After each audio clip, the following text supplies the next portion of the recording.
alive. Welcome back to our GURPS Hammer campaign. I am Rigil, your moderately awake GM for tonight's session. This campaign will be utilizing the GURPS Rules 4E rule set, but is set in the Empire of Man, found in the Warhammer Fantasy role-playing setting, and in Warhammer Fantasy Battles, and in Warhammer Total War. Ooh. In addition to our live streams on Twitch, this and all future sessions will also be available on YouTube and as audio-only podcasts. Links will be found in the descriptions. FX, I see you had already rolled for your secret. Do you have any character business for Christoph? Yes. If possible, I'm trying to buy off his loner disadvantage, and I was talking on the Discord with Giger. I took the uncongenial quirk, which is the quirk level donor, to kind of make it a gradual, process of losing his loner. So that would have been 4 points. Okay. Sounds good to me. Yep, and that's all I got for now. Cool. Nosh, you accomplished your short-term ambition last time you were actually here before you killed your computer to death, and give some thought to a new short-term. Do you have any character business for Enfys? What was it? No character business. What was that, Giger? What was his ambition? To get word to the College of Magic about him and his situation. And Magus Blitzen was going to the Colleges of Magic and basically vowed by his power that he would accomplish it. So I said, it counts. And speaking of Gigerman, do you have any character business for Jorg? I did go ahead and put a point in intimidation. Seemed like a thing he would have plenty of use for, and plenty of true. uses of in the past. Especially since you're one of the cops now. I realized that although we have had a passage of time, I haven't been able to get in there and handle the purchase of a new two-handed sword. Yep. And well, luckily for you, you're about to basically have a day off. Oh, okay. Well, because remember it was 3 on, 3 on, or 3 days, 3 nights, or 3 night shifts, which I will be getting into here in a little bit, and then it's going to rotate. Basically, everybody will end up having like effectively a day off before you go back to the day shift. Okay. Well, I was thinking of retroactively doing that since we had a few days wherein I might have done so, but if we're going to handle that shortly, then that'll do. Cool. Mel, do you have any character business for Coppertong? Not at this time. Groovy. And Ronki, I see you also just rolled your in the box. Let's see. Do you have any character business for Soren? I think I did last week, but the coffee hasn't kicked in yet, so no. Right. Oh, okay. So the last session was a bunch of riot stuff that took place and a bit more of that jazz. However, we are going to do a quick flashback to the night of the riot because we need to see what Enfys has been up to and why he disappeared for a couple of days. So, right, as you recall, well, hopefully you will recall, pretty much everybody was at the Gothenplatz to observe a witch hunter putting a heretic to the pyre, and then inexplicably, some evil person or monster or something shot that holy inquisitor guy in the back of the head with an arrow, and he died.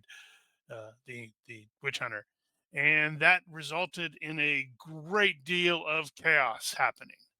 So Enfys, at the what? Yeah, that would be funny. I just saw Giger's comment. If he disappeared from duty for a couple days, we should probably find him in jail.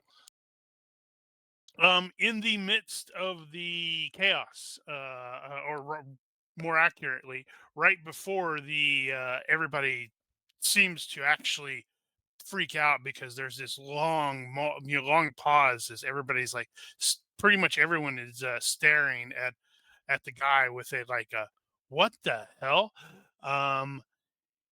Enfys will have seen two people that he actually does recognize. They're not really close, but he will see them in the crowd. One of them is a wizard that he is aware of, but far more importantly, the other is his brother. And as he was, realizing, holy crap, what are they doing there? She is going to, like lean forward and say something, whisper something to Bryn, who very obviously casts some sort of spell, and it's like emanating out from him, and people immediately start panicking. And if those of us that were present last week will recall that at least two of the PCs here did not do particularly well with their checks. So now it is Enfys's turn. I need Enfys to make a will check to avoid reacting like pretty much everybody else.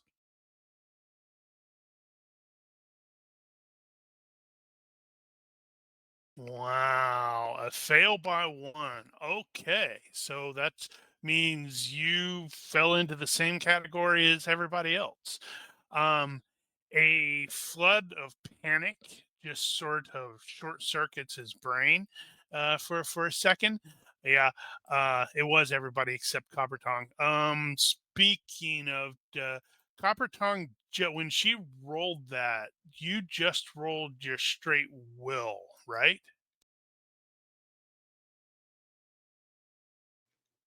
I think I did, but she beat it by quite a bit. Yeah, because it had occurred to me. It's like I just looked. It's like, ooh, against this, she would have actually also added that magic resistance. So she beat it by even more. Holy crap! I didn't Yeah, realize your will my dice were is being 14. very kind last week. So Holy crap! Just realized that you've got a resistance of 20 against that sort of stuff. Wow. dwarves, man. Words indeed. So, yes, a wave of panic sends, at least momentarily, sends Enfys scrambling away. That something short circuits in your brain, and the only thing he wants to do is to get away, like pretty much everybody else does. So for a bit, he is among the streams of people who are just rushing in all directions away from the Gotham plots. Luckily, there is enough people present that you don't necessarily. I mean, you're not exactly going to be getting very far, very fast, because you've got all of these people in the way and such like that. So within a minute or so, the initial panic is going to wear off of Enfys, and he is going to realize, holy crap, that's not good. What just happened? I think I just got mind whammied by my brother. So now the question is, what is his next plan?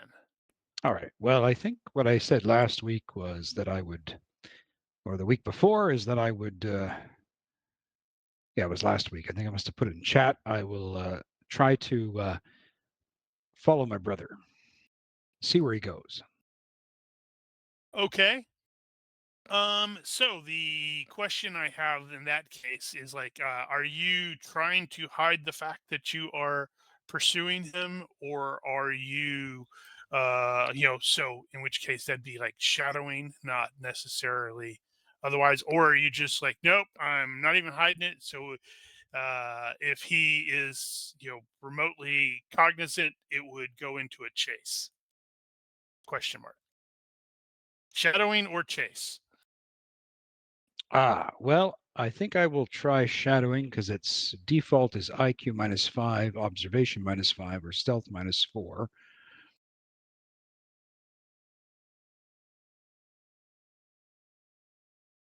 So yeah, I'll try Alright. shadowing. Groovy. Okay, so let me pull up how that works again to remind myself. Okay, so use you're not in the woods. Roll a quick contest every 10 minutes. You're shadowing versus the subject's vision roll. Okay, so do I have anything here? I do not. Okay, so make a shadowing check. And there's my vision check. Wow, look at that. Good luck, buddy. Well, you succeeded on it. So if nothing else, if you weren't gonna like be off doing whatever it is you're doing next week, he could theoretically try to point learn shadowing. In the process, it is very clear, or he very quickly becomes aware that he is being followed. Okay, once the subject is aware you are shadowing, roll a quick contest every 5 minutes. Your shadowing versus his shadowing or stealth skill. Okay, does he have stealth? Oh, hey, he does.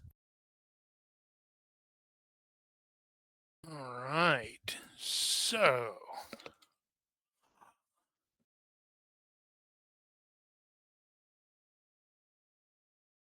all right. So, give me another shadowing check as I will roll stealth. Let's see. If he wins, he eludes you. And I failed my stealth check by 1. Woo! You failed by 6. Let's see. If he loses more than 5, he thinks he eludes you. If you quickly, okay, you should. So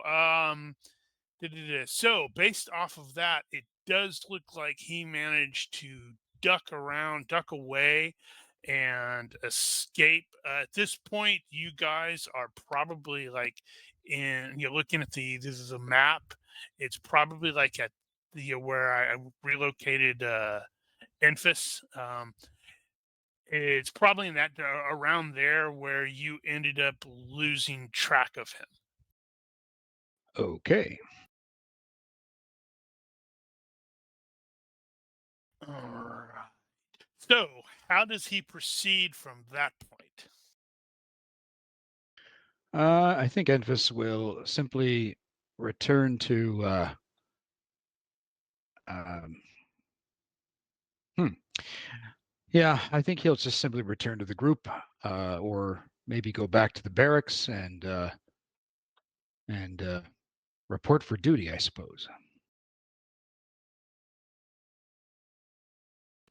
Okay. Let's see.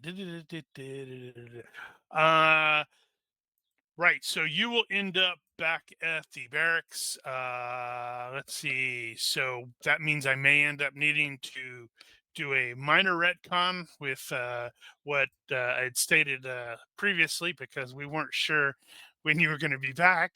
And I had initially stated that he had disappeared, but clearly he did not. He was just in the background, and nobody was paying him any attention because he was super deep in thought. So with that in mind, he probably does participate. I'm not going to require anything additional, but he probably will participate in the riot suppression stuff. I'm not sure if you are aware of what happened there, Enfys, but it's like basically I had it in 3 stages where it's like the first stage where everybody just basically marched out to try to cause some people to stop being dumbasses and rioting and looting and burning and all that stuff. And then it was more of the same, but in smaller groups for from like midnight to very early morning. And then early morning to noonish saw the PCs along with a bunch of the guards on the other side of the river over in the on the north side, in the pit as it is commonly referred to, because nobody likes going over there except in force, because that's the slums. And it took since actually, yeah, so I believe the PCs had already deduced that likely magic was involved, because some of the rioters, especially over on the north side, were acting really, really weird. Like they were almost uh no, I don't want to say charmed, but like maybe a suggestion spell or something like that. After the riots died down on the following day, the PCs unfortunately still had night duty that evening, so they got a couple hours of sleep, and then they were back on patrol, walking the streets and the docks overnight, which was kind of exhausting because, well, you got no sleep the previous night. Once that was a relatively uneventful um, evening. So the following day, or once you came off shift, it was not difficult at all for everybody to basically crash and sleep pretty much throughout the day, and get up right before you went back on watch that evening, which was going to be gate guard, which everybody hates. Fortunately, this time the gates are actually closed overnight, and that's actually been the case since the night previous. They have been, according to the town council, the gates are now closed from sundown to sunup, because, well, they don't want a repeat of this crazy nonsense.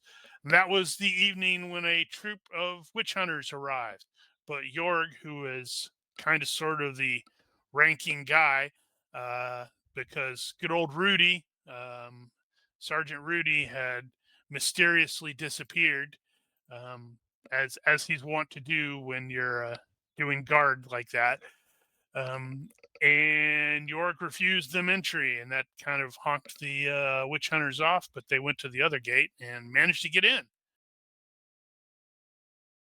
The yesterday was the last night watch that you'd had, and that was basically where Clump and Clug and Soren shook down a merchant while pretending they weren't. When you come off of this this night shift, it is one of those that is oh, damn, I did forget one thing, but oh well. By the time everybody goes off shift around dawn, the town is already starting to stir, and the word about the arrival of the witch hunters is beginning to everybody's sort of talking about it. The Today is basically going to be like a day off, because you get off, or it's like you are off at dawn, and you will go back to go back on day duty tomorrow around dawn. Well, not really dawn, probably more like 7 or 8. Whatever. So yeah, you will be able to so everyone will be able to, like, do some sleep, and then you are basically free to do whatever it is you wish to do during these is a day. One of the things you will definitely hear by the time you crawl out of bed, whatever time you do, is that in addition to the initial group of witch hunters who you said, no, you can't come in, there was about, I think it's like, 12 to 15 or so in total. Maybe not that many, but they did bring a bunch of soldiers. But in addition to them, another troop of witch hunters arrived around noon today on your day off, and the leaders of the two groups of witch hunters are already meeting with the town council to discuss, well, bad stuff. So, starting on the right, is there anything Soren is planning on doing above and beyond, just like resting or whatnot during his day off, day and night off? He still wants to establish his network of little birds or urchins. Urchin, urchin, urchin. Actually, maybe he should change his name to Fagin.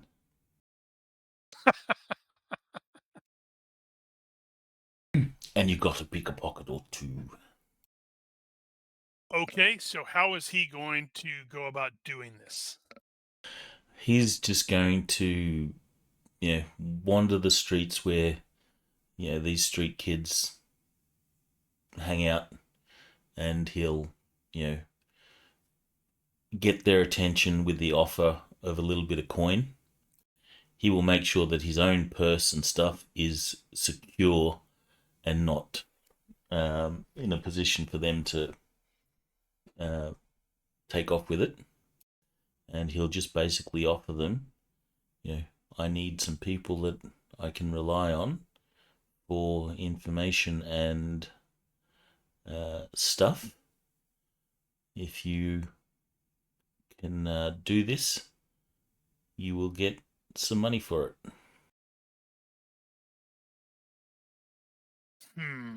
I should have totally looked at this. I'm certain there's something about, like building a network like that in social engineering. Mm-hmm. I totally should have looked that up. His immediate thing would be, asking these kids to keep an eye on the new witch hunters in town, and just basically see what they're up to, and if they know who's responsible. I guess we don't know that it was Nope. thing. Not yet. Not unless Christoph has, got a case of the dumbs and said, by the way, I was totally me. I don't think he's got that.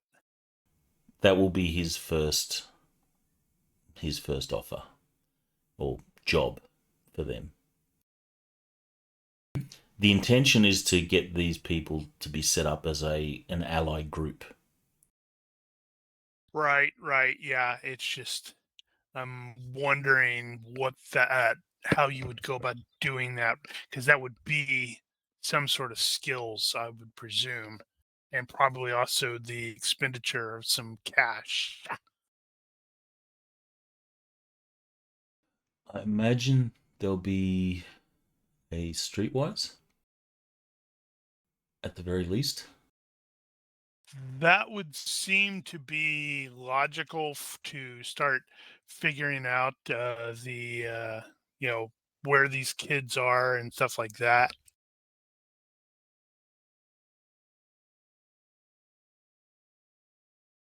So there's a streetwise to get the ball rolling. Remember, everybody, to identify what the result was. That was a success by 3. Yeah. So that's his plan for his day off. Right. So you are in the process of doing that. I'm going to make a note to try to remind myself to actually look that up. If I can find one. There we go. And I guess, I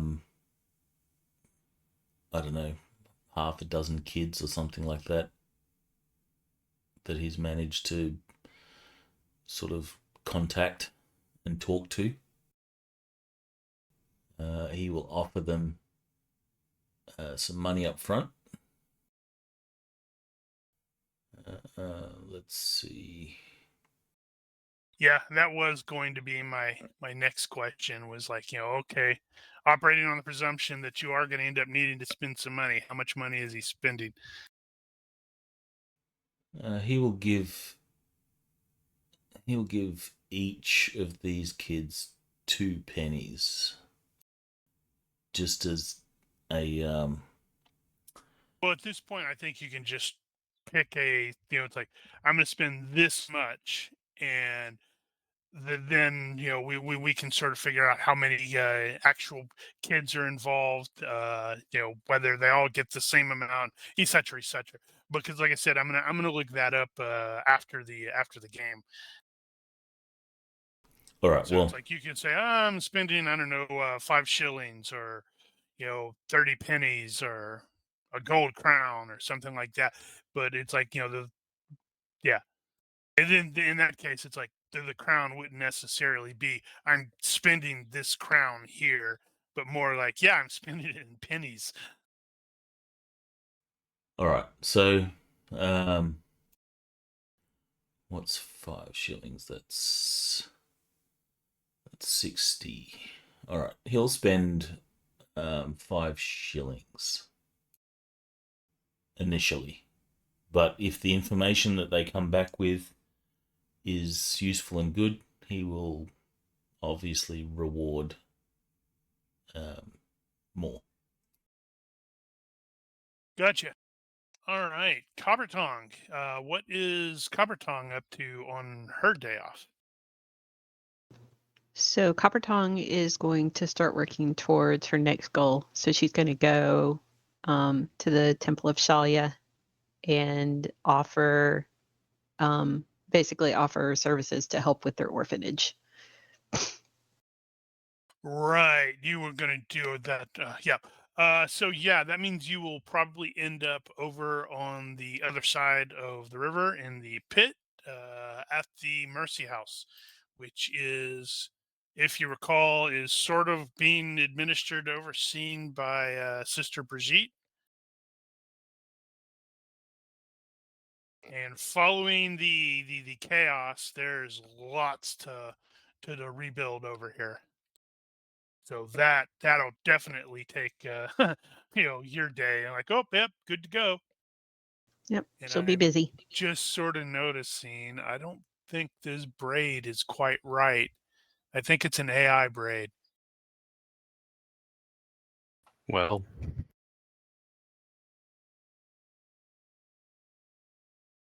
Okay, so Jorg, what about you? Jörg is going to first try to recruit Copper to help him go buy a sword, because of metallurgy and of merchanting, which he sucks at. And by sucks at, I mean he's also got a -4, I think, for being enumerate. Oh, wow. Right, yeah. But after that, depending on what we find, he is definitely going out to the farm more or less immediately. And he'll spend the day out there and probably the night as well.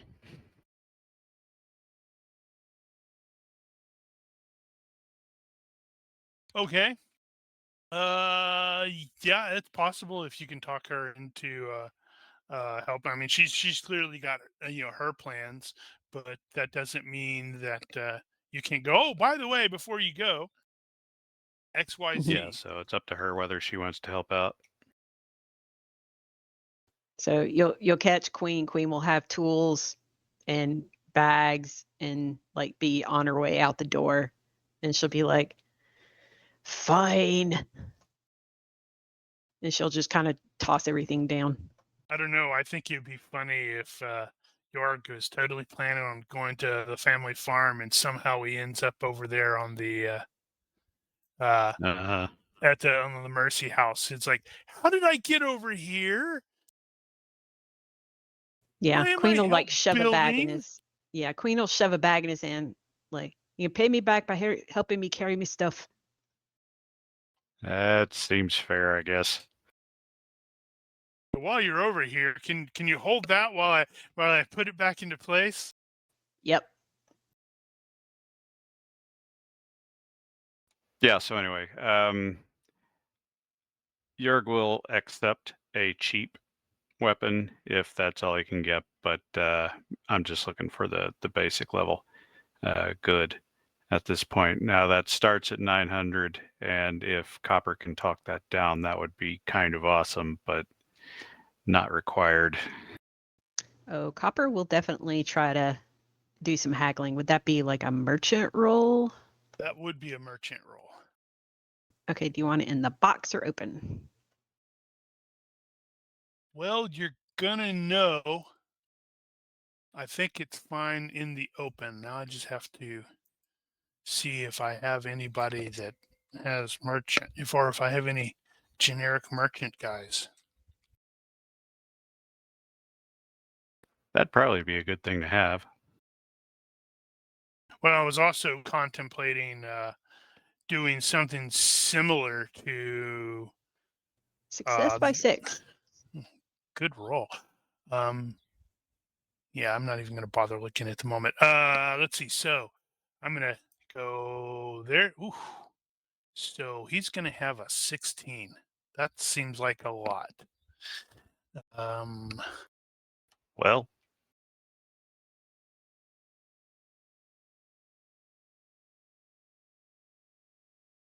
Oh, by 6. So that's a tie. Is that right? no. If you got a 16, that's by 8, right? Yes. In which case, then rep they bonus? would. What rep bonus? Mine. Let me check and see what she's got. Well, technically, by the rules, you have to roll a reaction to see how the merchant treats you initially, because they might give you a decent price or a shitty price to start with. So merchant +1 when buying or selling.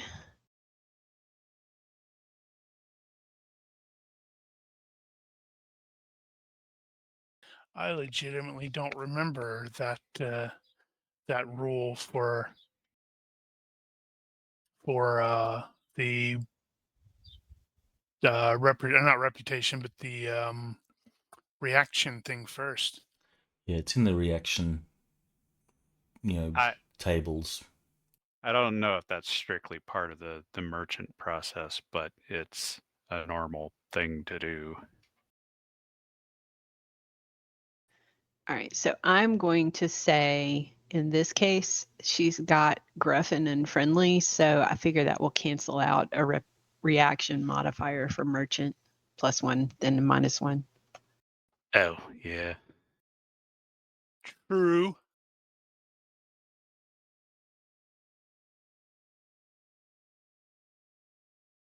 Neutral. Commercial transactions go routinely. The merchant buys and sells at fair prices. And then you can haggle from there. All right, so we can just take the merchant rolls that we already did. I'm fine with that. Yep. Well, we didn't improve our situation, so I guess it's 900 then. Yeah, and that probably makes sense with all the sheer number of people coming and going, where it's like it's definitely a seller's market. I got to figure out what I got left.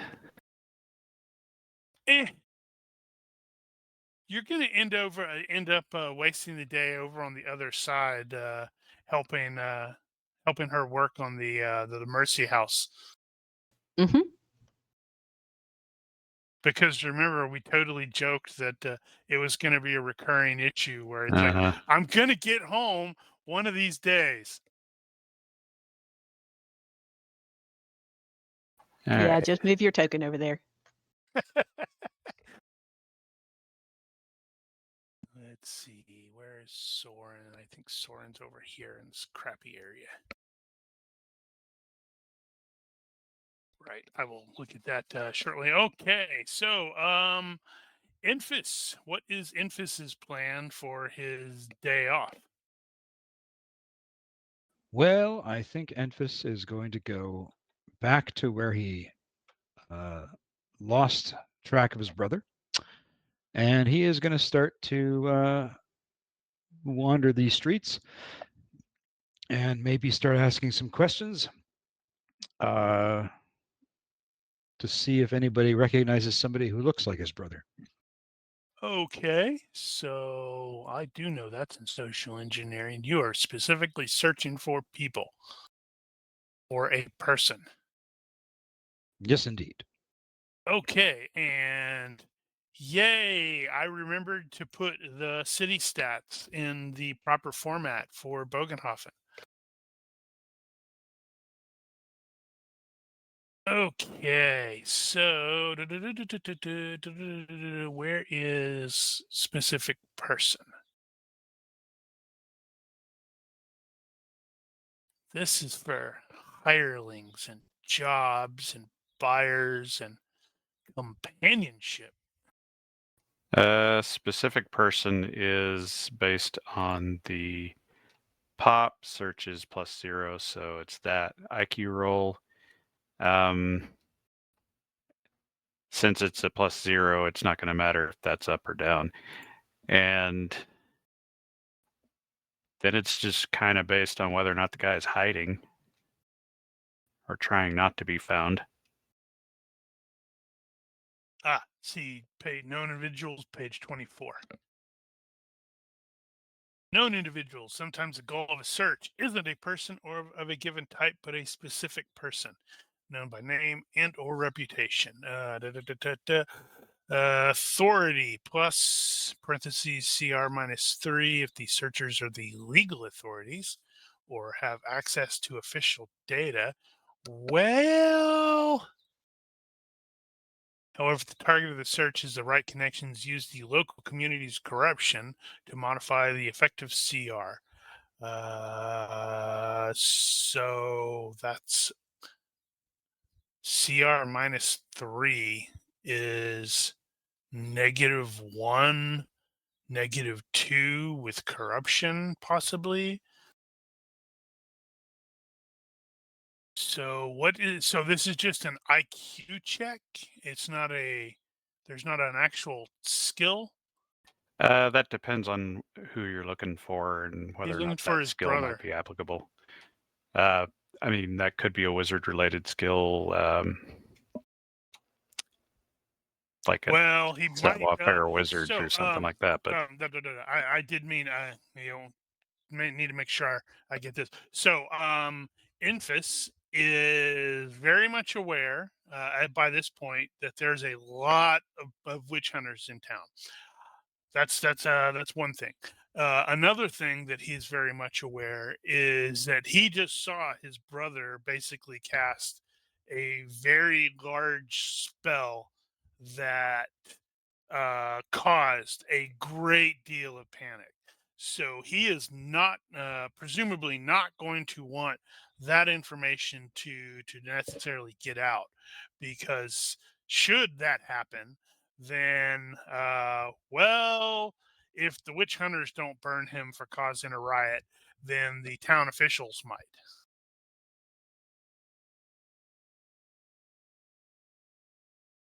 Also, you weren't here when I declared that, but I realized after the fact that I kind of seriously miscalculated what the what happened with or how much threshold he actually used. So, considering the size of it, he is probably going to be operating on the presumption that the Bren is probably lying low somewhere and basically trying to recover from the strain. If this was normal spell casting, there is no way he could have cast a spell as large as that, because, well, bad things would have happened. And even in this case, bad things did happen. His head just didn't explode. So I guess that's good. So in this case, I think it's probably going to be streetwise if he has that. Oh, let's see. Locating a person of the right kind takes a roll against IQ with various modifiers. Okay, I guess it could be. Yeah, I guess based off of social engineering, it's IQ. Technically the population, even though I have the population listed as around 9,000, right now the population has swelled because of the Schaffenfest, which is like in a couple days. So it's actually in the 10,000 to 49,999 level, which is a +1 on the search modifier, which strikes me as odd. I would think this would be inverted, where your roll has a greater penalty with a large, or has a penalty with a larger number of people, because, well, that doesn't make sense. Why? I don't understand why there, less than 100 population provides a -3 modifier, while 100,000 gives you a +3 modifier to find someone.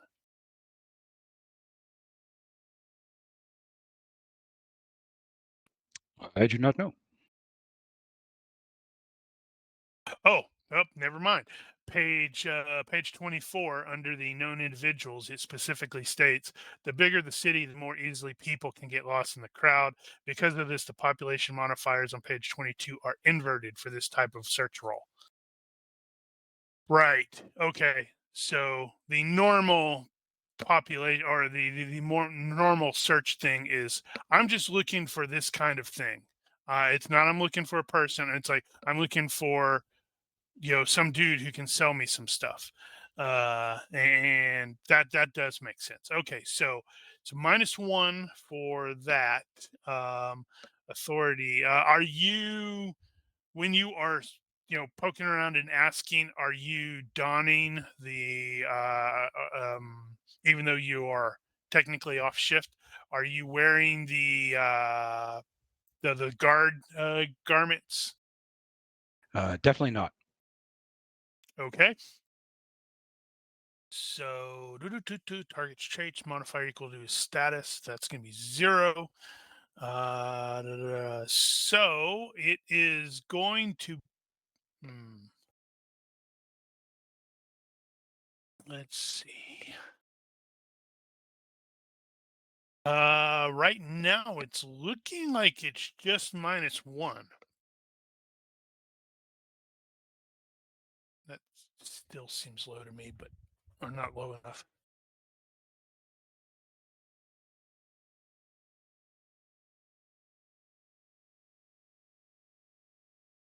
Right. Okay. So, in this case, it's going to be either streetwise or straight IQ. Well, I don't. -1. Yeah, I don't have streetwise, so we'll do IQ -1. Make that -2, because he is going to be trying to stay hidden. Okay, here's the roll. I made it by 0. Okay, so you spend the day basically asking around, checking with people, seeing if you can, if anybody will recognize it. And what you do end up finding out is there is someone that kind of matches that description that they have seen or has been seen once or thrice entering the Steinhager offices. If you recall, Steinhager is one of the 4 major merchant houses in Bögenhafen. So they're like the unofficial nobility. Okay. I mean, you don't necessarily have a full on, that's where he's at, but he had someone matching that description has been seen entering those houses or those offices at least once or twice. Okay. And the name of it again was Steinhager? Steinhager. Okay. So I'll make my way to the Steinhager house if I can. I want to just Offices. sit there or offices. I just want to hang out and see who comes and goes. Notice the nice, lovely S on the map. Look at How that. convenient. Very You convenient. guys have actually been here before. If you recall, when you arrived with the two drivers from Ubersreich, this was the office that they ended up going to coordinate delivery of their wagon loads of stuff. Okay, yeah. So you're gonna be loitering in the area. It's not difficult to really loiter because, well, there's a gajillion people. Well, not a gajillion. Between 10,000 and definitely not 49,999. Probably like well, a lot. More than 10,000 people in the town and right outside in the area. So yeah, and you will see people coming and going a lot. Usually, it is various merchants and or guys with wagons or dudes who are definitely boatmen who are arriving with goods. But that is what you will end up doing most of the day. Also, did you actually already pull the weapon there, Giger, into your character? Yeah, I'm done with that. Okay. I just realized, oh yeah, I haven't actually shared all of those, so I wasn't sure if you'd done that. Okay, cool. Christoph, what is Christoph doing on his day off? He's looking for somebody else to kill. No, I'm just kidding. Um, Got to assuage that murder addiction. Well, there's a pal. bunch of new witch hunters in town. well, so I don't know. I guess Enfys kind of ran off. I don't know. He would Well, have tried. everybody's going to have time to like, at least chat with one another in the morning before they split off. So he would have approached Enfys if he had the opportunity, and I think he would already know that. Enfys probably already knows that he has magic. Hasn't said anything about it. So I don't know, and I guess in a very circumspect manner, he would say like Enfys, like, "Can you help me?" Basically. Also, and then as a form of, you can call it a bribe or whatnot, but he's like, I found this thing, this ring, and I can't remember where you said the ring fell off of. I think it was from the witch hunter or someplace. It was from the witch hunter. So that was kind of weird how it fell off of him. But he's like, I got, I was watching the witch hunter that day, and the ring fell off, and I sense that it has magic. So he'll turn that over to Enfys, and at the same time kind of say, hey, can you help me? Like, And I want to be legit is kind of what he's saying. I don't want to be looking over my shoulder all the time. well, Enfys himself is always looking over his shoulder because he shouldn't be practicing magic, period. Christoph doesn't know that. Or, maybe on a basic level he might, but he looks as legit. Unless you crush his dreams and tell him no.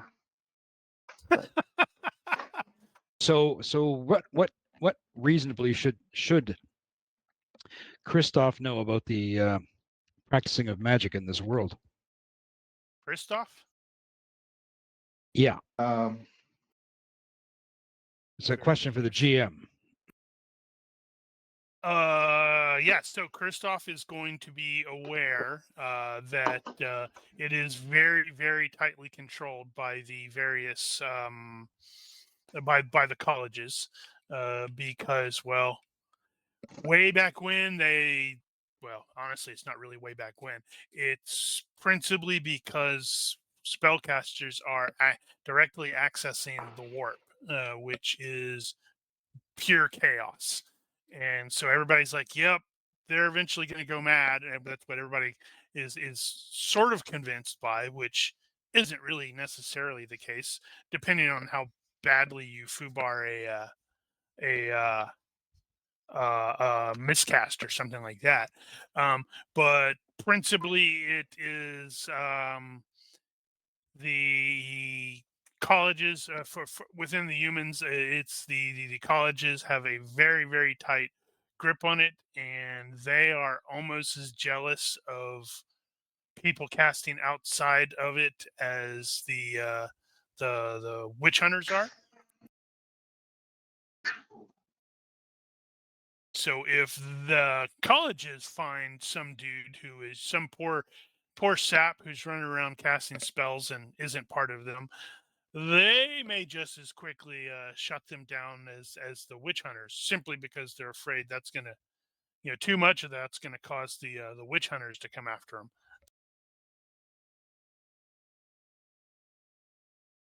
And if I was caught trying to be someone's master,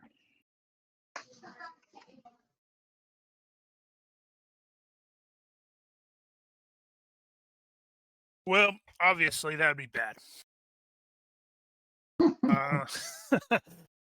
I think I don't know if I just my perception of how I think Christoph used it is he knows that you have to be part of the empire, one of the colleges to cast. I'm not sure that he fully understands the part about, well, you have to have a license or whatnot. He just thinks that, all right, as long as you're part of the empire and you're one of the colleges, then you're good. Something along those lines. Maybe like he doesn't understand all the nuances specifically to the permits or license to cast. Yeah, I that think- makes sense. I think Enfys is going to look the ring. What can he discern from it? Let's see. I believe you need to actually let me look at the majors thing again. To begin with, I believe it's going to be a majory check to confirm, because I think if you critically succeed on that, you will be able to tell a bit more than, yep, it's magic. I need like identify spell or whatever the spell's called, right? Or detect magic.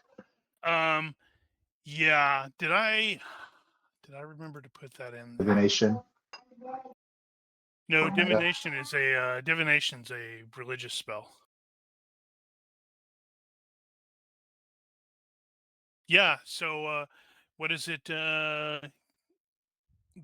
That should probably possibly concern, maybe concern Christoph, if he was aware that all religious casters, if they have, what is it, warp empathy 0, the first thing they gain is access to the divination spell.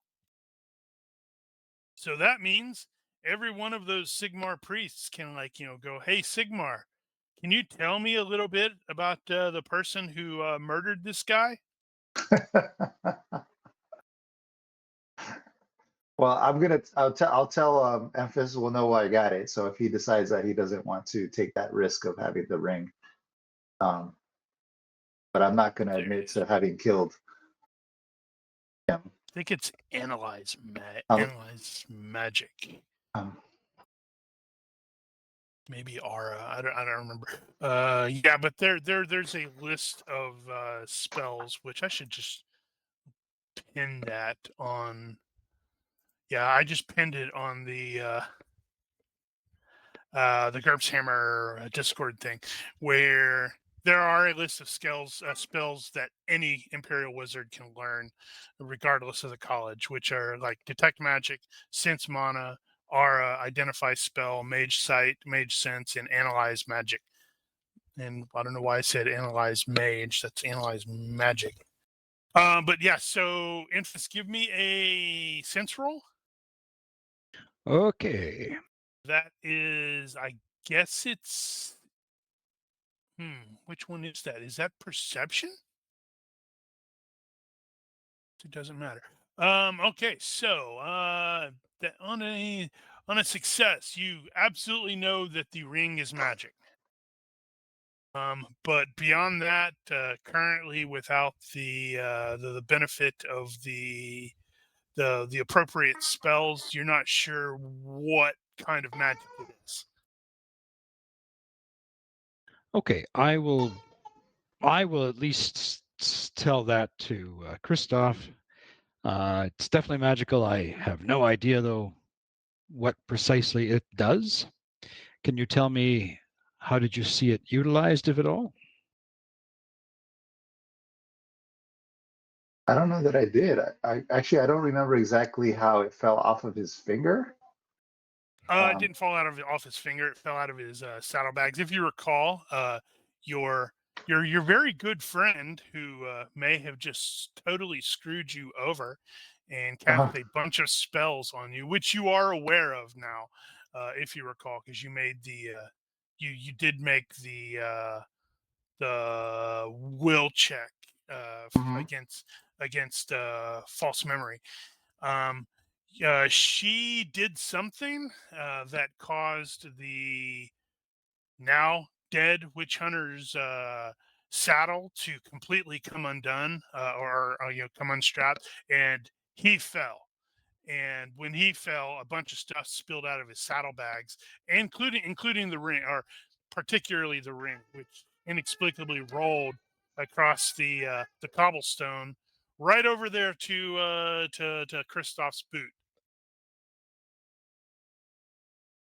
See, what a coincidence. What a coincidence indeed. Well, I didn't see it used. I saw it fall out of his saddlebag, and I picked it up. Interesting. Interesting. I don't know if you'd want to hang on to this for too long. This witch hunter's dead. Someone's assassinated him. I suspect people are going to be assassinated him.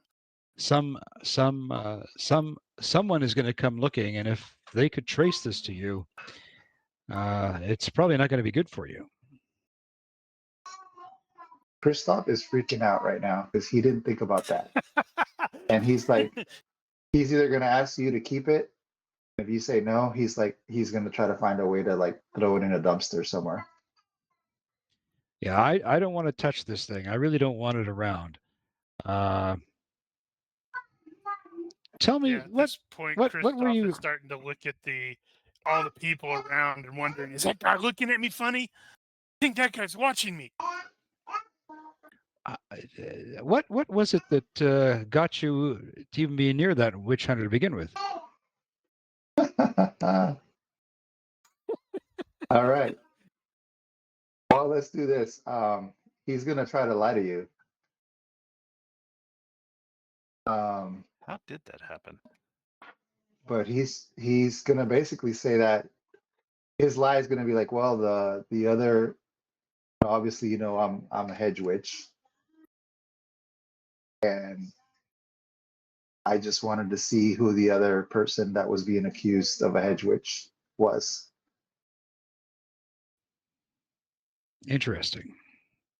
So Can if you want to try to do an opposed roll, if you want to try to see through his misdirection. This is great. It's like we've got a guy who can't lie well, trying to tell a lie to a guy who probably doesn't have the appropriate detect lies skill.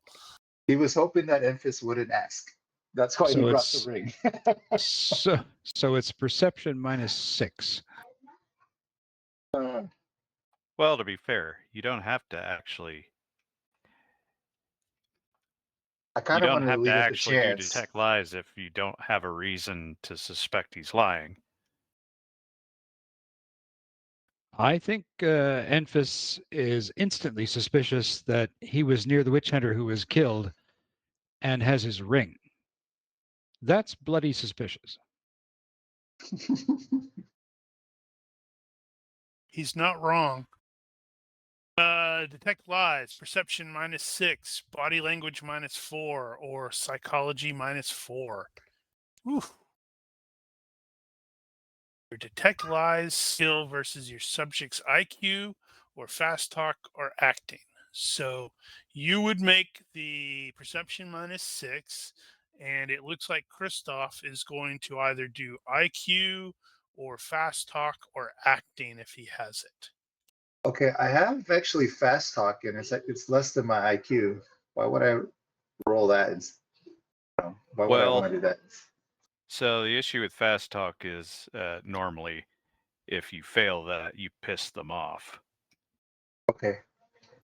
I'm not trying to piss Enfys off. I'm just like, I don't really want to bring him. I don't want to Because get you're him afraid involved. he may fireball you.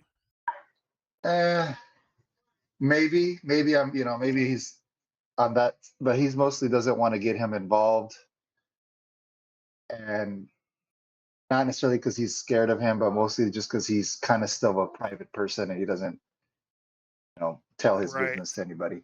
But not, So in this case, I'll have both of you IQ. end up rolling it into the skull. So it's going to be IQ or fast talk or acting for Christoph, and perception -6 for Enfys. I don't think he has body language or psychology.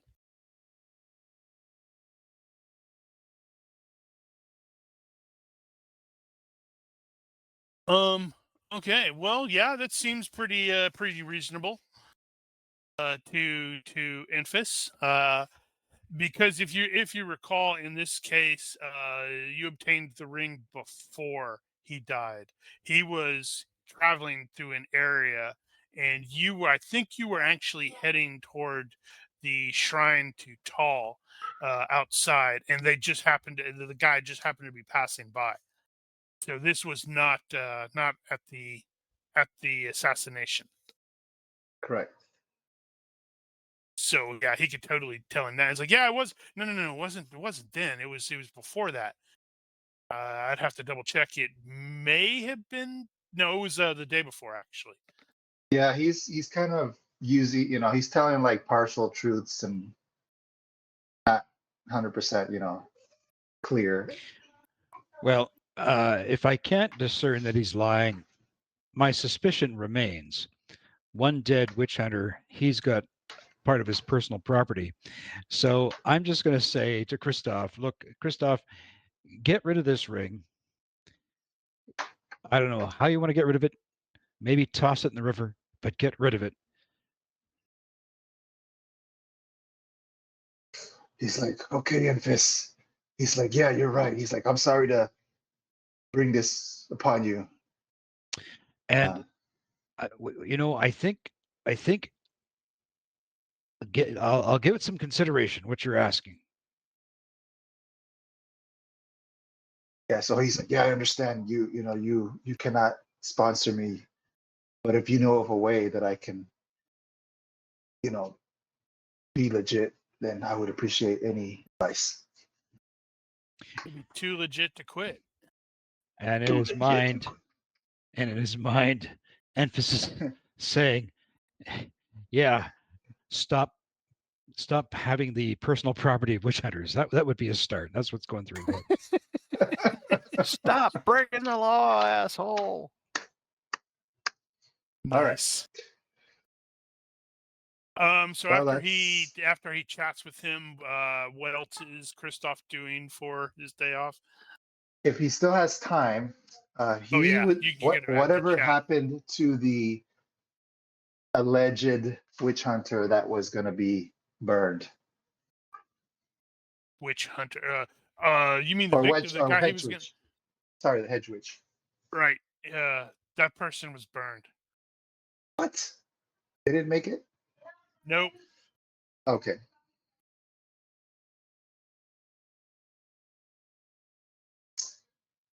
Well, what about I forgot her name, Cybele? Right. You haven't seen I her think in a couple days. he's a little bit, he's pissed off still with her. What about tracking her down? Oh, okay. It's So not premeditated murder at this point. He just wants to see what she's doing. It might become premeditated murder though. Okay, so give me a tracking check. Let me double check what the bonuses and all that jazz is going to be. So he's not trying to find her to kill her. But he's ultimately going back to the same area to try to find her, sort of thing. He'll check her usual So hunts. let's see. It's going to be -2 on the tracking, because when you get back to that area where she was at, it is definitely abandoned, more than a day old, but she is a person.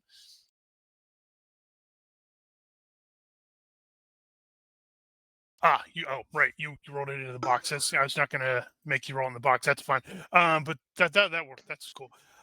So as noted, he failed by 1. He gets out there and he does spend a bit of time, like sort of poking around and searching, and it definitely looks like she has not been here probably since she put that mind whammy on you. Okay. So she hasn't been here in a couple days, what you're saying, Yep, or what I think. that is correct. All right.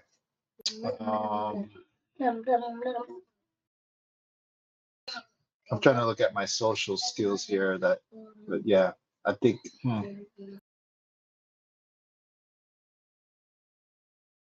I don't really know anybody that I could talk to. I'm not really good at carousing. I'm still getting over being around people, so I'm still kind of not liking that part of it. So I think You can go this is around and gonna be ask like. witch hunters. Have you seen this girl? I think she's a witch. What about maybe? That would be So then really he's just funny. gonna. End How about this? campaign with Christoph as the most scary witch hunter you've ever seen. He's going to. He comes up with a brilliant idea. Is it? Is it what? Is it a brilliant idea, or is it just an idea? It's an idea. He's going to leave the ring here at her place. Cast it into the fire. So I don't know if she has like there's a place that kind of seems logical. He doesn't want to just like throw it in the floor, but maybe. No, it's if you recall, she had just had like a lean-to and some other stuff. All that stuff's gone. It looks like she cleared out of here. Sorry. Oh, it's gone. That was my. But when you were doing the tracking, you're trying to like go. Well, I'm not entirely sure when she did. More than a day. He's like, oh, Fisk. He's like pissed off. He's like, he grabs the ring, throws it into the clearing, the area, and leaves. And then goes off and does some more stuff. He will also try to keep his tracks hidden. No worries. Cool. I started, part of his standard ranger / scout. All right. And Cool. SOP. And yeah, I guess that's for now, he'll stay out of sight. Try not to draw any attention to himself. Okay, cool. So as somehow to Jorg's surprise, he ended up being helping Copper Tongue work for way too much of the day, which probably he's like, damn it. Was that the late bell? And when did it get so dark? So tomorrow, when you all go back on the day shift, that'll be like 7, 8 o'clock, something. Well, you actually report, start to like at 9. So the rest of the evening will pass uneventfully. Some of you will probably get a little more intoxicated than anticipated, expected, desired. I do believe, based off of what I'm seeing, Soren is actually injured. He has taken he is 1 hit point down, but he can have taken he does is mostly taken it easy today, so he can make that health check to try to recover that hit point.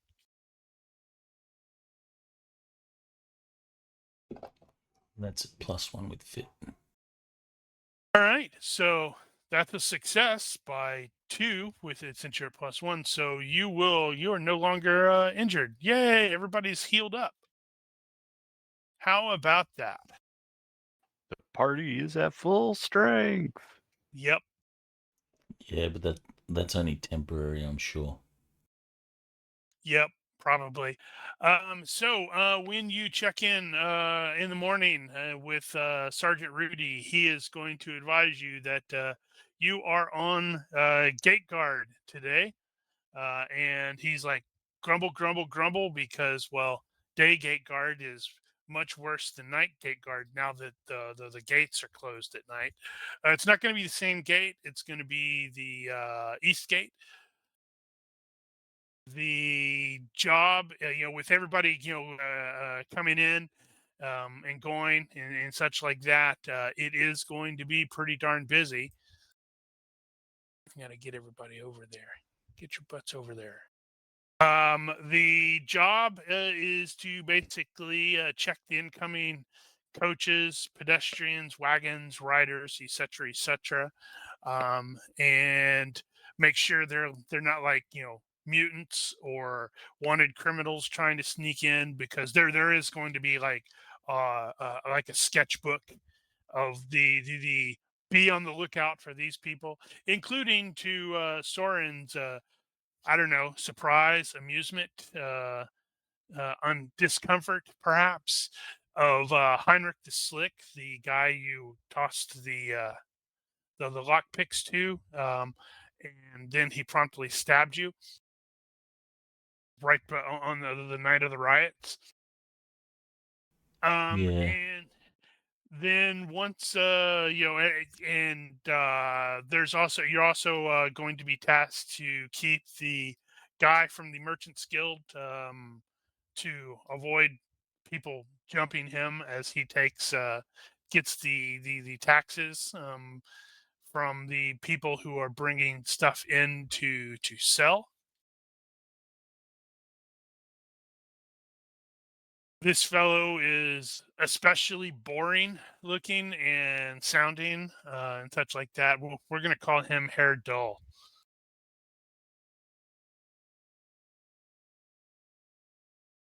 And as with the Night Gate Guard, soon after you have shown up and replaced the previous guys who are like, yep, see you later, and such like that, Sergeant Klumpenklug is going to be absent for large periods of large portions of this day, as he's like, oh yeah, I gotta go back to the barracks and have a meeting with the captain over some stuff. He'll check in every couple of hours or so, but for the most part, he just leaves Jorg in charge. Surprising no one. Yep. Maintaining order with the sheer press of people coming and going it's a little frustrating. It's a little irritating, but as most of us have probably found when you're really, really busy all day, the time does sort of fly. Around noon, a coach with several armed guards will arrive from the Merchants Guild, and another well-dressed but boring-looking guy, will exit the coach with another one of those dwarvish strong boxes, and he also has a ledger, and he will exchange these with Herr Dull and returns to the guild.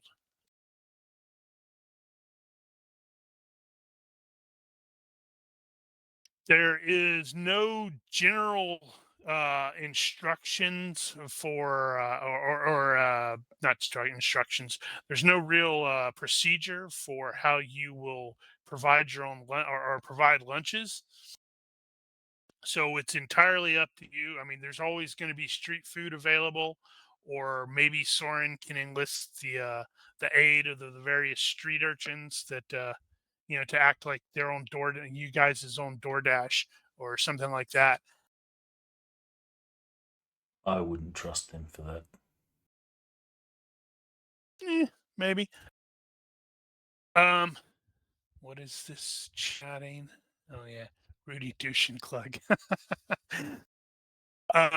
So the principal rumors that you will definitely hear as some people are chatting as they're leaving or something like that, they all mostly center around the witch hunters and their current exploits. Even though like the Schaffenfest is like literally 2 days away, everybody's still, man, what's going to happen now? It depending upon the source of the rumor, according to what you will hear is that the witch hunters had some of the local Sigmar priests conduct some sort of ritual over the dead guy, or the dead witch hunter's body, and then you hear different, it's like different, and then this happens. Like, no, that's not what I heard this happen. But it's like, stuff ranging from, yeah, in one, his entire body just burst into green flames, or the other story is like he sat up and spoke the name of the person who murdered him, and or he stood up and dusted himself off and then joined the hunt himself, and that's why he's wearing the hat to hide the arrow wound. But regardless, what is pretty much agreed upon is that the high priestess of Moor, Mother Celestina Carlitz, was apparently beside herself with rage over whatever it was that was done, and that's like everybody's like, oh man, maybe they brought him back from the dead after all. Enfys is going to be looking over at Christoph to see his facial reactions to this information. And I'm curious about what Christoph's reaction is to that stuff too. He has that Does he have same a look of panic? horror the entire day. Super Yeah, he panic, is. maybe. I think you guys will notice that he's probably freaked out still from his body language. Maybe he's. You guys have known him for a while now. He's visibly. He's always looks like an asshole, but he looks a little bit scared. He's still saying fuck, but it sounds a little different.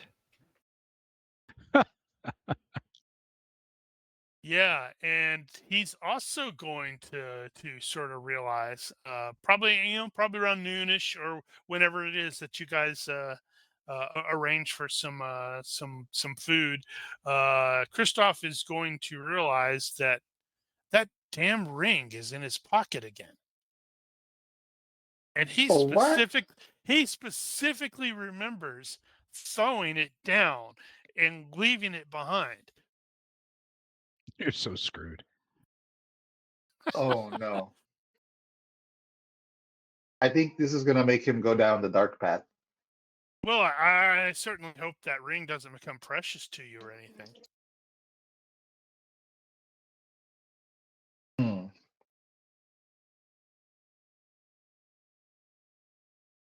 But yes, so the day does in fact sort of flash by simply because you're so freaking busy.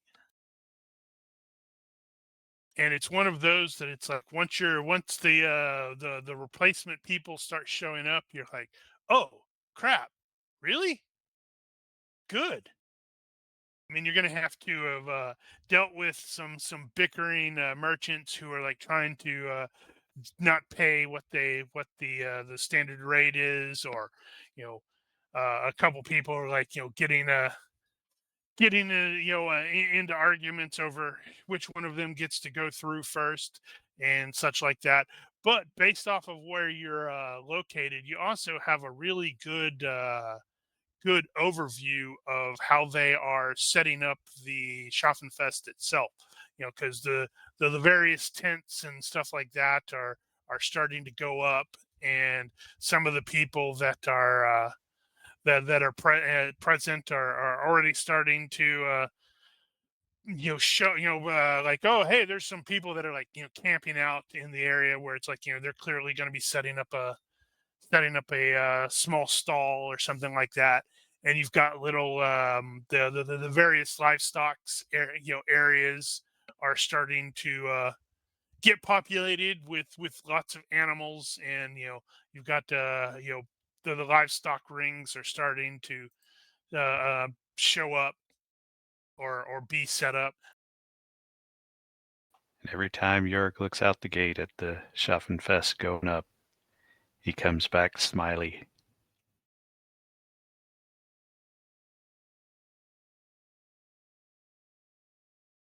Okay, so that evening, it is up to as before. You have a couple of hours before sundown, but you are released to your own recognizance. Conveniently enough, good old Sergeant Clug showed up right before everybody goes off shift, so he can head back to the barracks with everyone. And he will be like, all right, see you in the morning.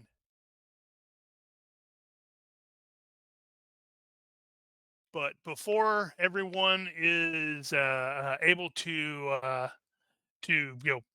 just split out and disappear, you will learn that there is like a special assembly formation, whatever you want to call it, with the guards or the town watch here in Fort Bögenhafen, as it's jokingly referred to. Oh God, it's a change of command ceremony. Nope. That's gonna be it's gonna be in the morning. And yeah, how about that? With regard to your question there, Chris, about any holy days, the first day of the Schaffenfest is actually not coming up on my calendar. Why is it not coming up? I double clicked, damn it. There it is. The first day of the Schaffenfest, which is not tomorrow, but the next day, is the spring equinox, which is also the holy day of Manon, Tal, and Ulrich.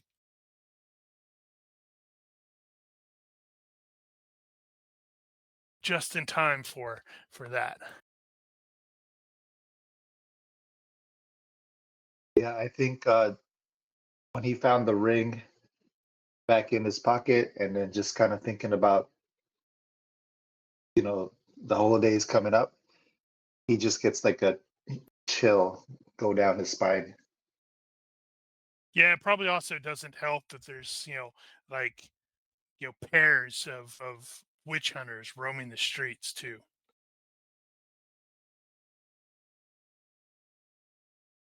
I think Enfys is going to pull Jörg aside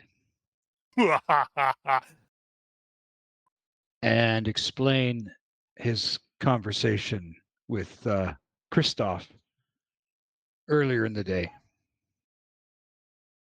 Or Soren. Yeah, that's a good question. Soren is I believe he's the likable one. No, he's attractive. Who's the guy with charisma? Oh, that's Enfys. That's why people like Enfys. He's charismatic. Thorin has an honest face. Oh yeah, Soren has an honest face, even though he is staggeringly dishonest. Who to talk to? Well, that is actually what the honest face is described as doing. It means people have a tendency to confide in you. Well, I do. I mean, Enfys does tend to connect with Soren more than any other character aside from Queenie. Yeah, people who don't Does he know connect you, with Queenie, or does Queenie connect with him? Exactly. Okay, I'll change that up. I'll go over to Soren and say, "Hey, Kristoff's a murdering witch. let's go for a walk." Okay. This better be good. Oh, it's juicy. And then we cut back to them coming back, and Soren's got a sick look on his face, like, "Oh God, we're traveling with a monstrous witch." So I'll say to Soren, "So Kristoff approached me, and wouldn't you know it, he has a ring, a magical ring that apparently belonged to the witch hunter who was assassinated." Interesting. How did When he I get told it? him, Seems suspicious. well, he claims that it just came into his possession. Um, what did he try to tell me before? What did he say? It just fell out of his bag? I told you that I was there. You know, he was curious about the other hedge witch, and he was watching the witch hunter, and then it fell out of his bag. Okay, so yeah, apparently he was talking to some hedge witch, and this witch hunter approached them, and the ring just fell out of his bag, which I find to be completely suspect. So the witch hunter approached Kristoff. Well, apparently looking, I think, for this hedge witch. And I Interesting. suspect Kristoff covered for her, but I yeah. don't So I think told he him. mentioned her. No, he didn't mention No, the he chick. just mentioned that. No. He just mentioned the hedge witch. Yeah, if you recall, there was actually, I don't know. I don't. If he was sticking to what happened, I think FX got slightly confused. The witch hunters were just traveling through town when that happened. They had not started to burn anyone yet, and that happened the next day. The first execution where the guy got shot. I see. So he isn't describing to me the meeting in the woods with the woman. No, I don't think so. No. Okay. You All have to right. double check with FX about that, but I suspect he's keeping that to himself because, well, she put the mind right. whammy on him. Okay. So apparently, yeah, he saw the witch hunter in town, and this thing fell out of his bag. And he kept it. Yeah, he kept it, and I told him, get rid of it. That's probably a good idea. Have you seen all the other witch hunters in town? Exactly. User disconnected from your channel. But I have my suspicions. I mean, I just don't think a magical ring comes falling out of someone's bag. Well, I would imagine that you'd keep something like that secure. Hang on. That was a pretty good shot that killed the witch hunter. You don't think Kristoff could have been behind that? Oh man, now it's wasted because he dropped connection on TeamSpeak. Oh no, so sad. You know, I guess I didn't put that precisely together. I mean, but did you see his face when they were talking about this witch hunter maybe being brought back from the dead? I didn't, but Well, he kind of looked like he was going to shit his drawers. oh, that would be so funny if that was him. We should go ask him. You know, I think that we we probably should. If he actually did this thing, um, we really need to get out of town. Well, we're just getting set up here. Well, I think we need to put distance between ourselves and Christoph if he actually took this guy out.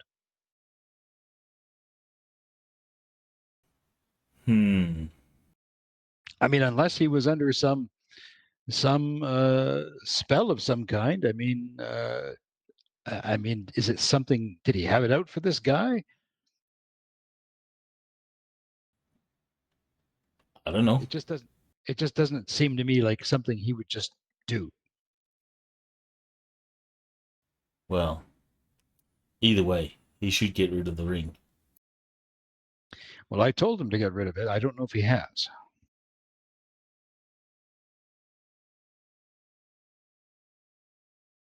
Anyway, anyway, yeah, I think you might be right. Nah, Christoph wouldn't have done that. But then again, when we were there, I didn't see Christoph around at all. Did you? No, he just buggered off like he sometimes does. I mean, the three of us, we were there. You're right. I don't know where he was. Nah, Totally he couldn't have suspecting done you. it. We should ask him though. Well, considering that he's got the witch hunter's ring or had it, it just might be wise to ask his whereabouts at the time of the assassination. That's it. Now you're acting like a proper town watchman. That's And it. then PCs are going to interrogate each other.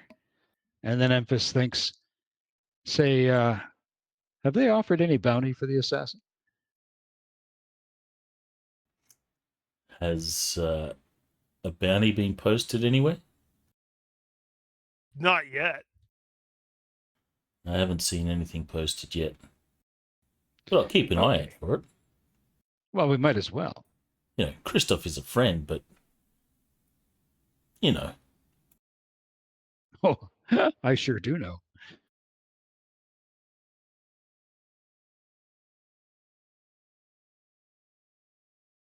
Wow.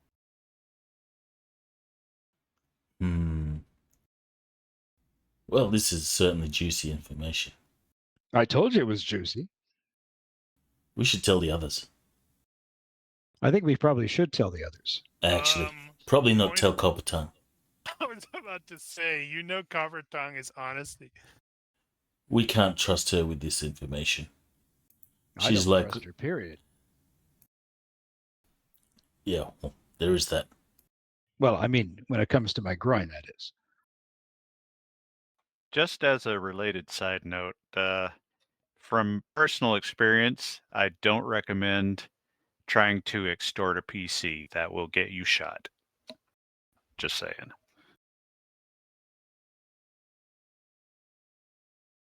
Well, there's no need to extort if there's a bounty. No, I totally know what he's talking about too. It was a sci-fi game way back when he ran, and one of the PCs discovered the other was one or had an enemy and was wanted and tried to blackmail him. So the other guy just turned and shot him point blank. We were like, "Wait, you did what?" Oh, what? I don't think Soren and myself, I don't think Soren and Enfys would ever consider blackmail. I think this is just outright turn him in. Yeah, FX had actually asked, is like, does anybody have sense of duty to the team? And I think Jorg is the only one that actually does. Mm-hmm. And though the worst part is like, they are kind of right. Copper Tongue has honesty.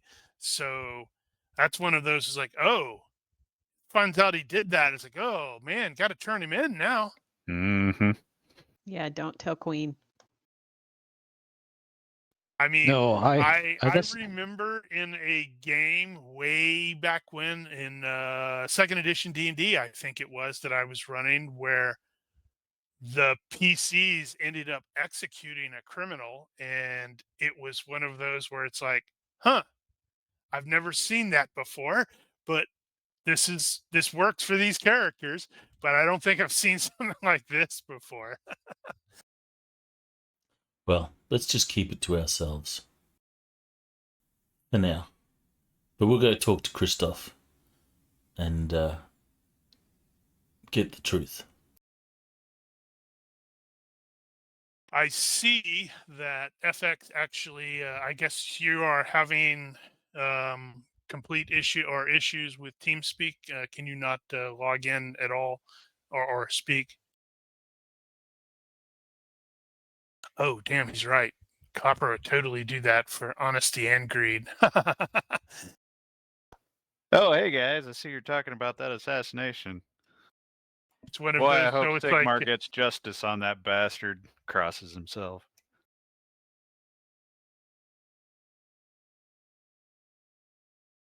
yeah. So I saw FX. You made the comment. I suspect it was mostly a joke that Christoph might just leave in the middle of the night. How serious were you there? how serious was I? What? Christoph.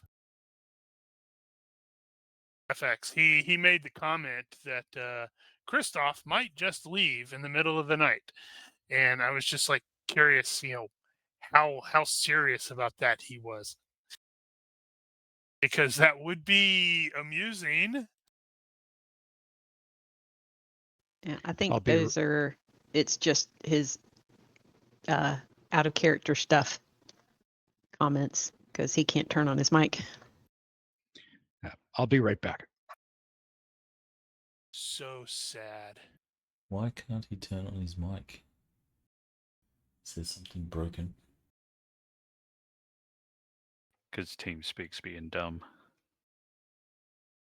It might also be the Wi-Fi there where he's at. Remember, he said he was having some issues there, but hopefully it'll be, resolved once he moves into his new place. Okay, so Enfys and Soren have had this conversation. You guys mentioned wanting to actually ask Christoph. Are you planning on doing that immediately, or how? Absolutely. Soren's impulsive.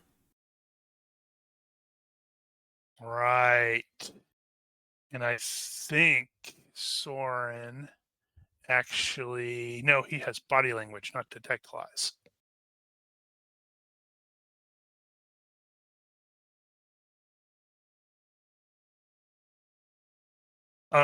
So yeah, so that's up to man, that's gonna make the conversation / interrogation interesting if FX can't speak and respond.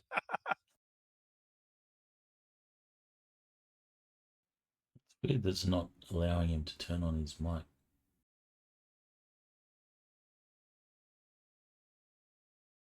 Is there an error message that comes up when you try? Hear me? Yes. I think what happened earlier is Rigel says that when he speaks, it was like echoing back. So I don't know if that's why I was saying that. You don't have push to talk. You've got voice activated, right? Voice act. It's actually I just have it turned on. I haven't been able to fix that push to talk problem, and I just never dealt with it. Yeah, I forgot you had that. Well, it it's not echoing right now, so it seems fine temporarily. Okay, All yeah. right. So right now So I'm using my microphone on my computer, on my laptop. sounds good to me. Okay, then I'm good All then. right. All right, then I'm gonna let Enfys and Soren corner Kristoff and start asking him questions. Because that's almost as entertaining as everything else. You know, there is a rule in martial arts for shooting 2 arrows at once at 2 different targets. Yeah, I actually have that set up on one of my other characters. Yeah. It's Just basically in case dual it's weapon relevant. attack.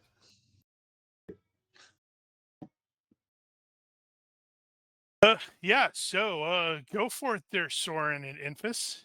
Y'all Well- can probably track down Kristoff and go, "Hey, buddy," put your arms over his shoulder.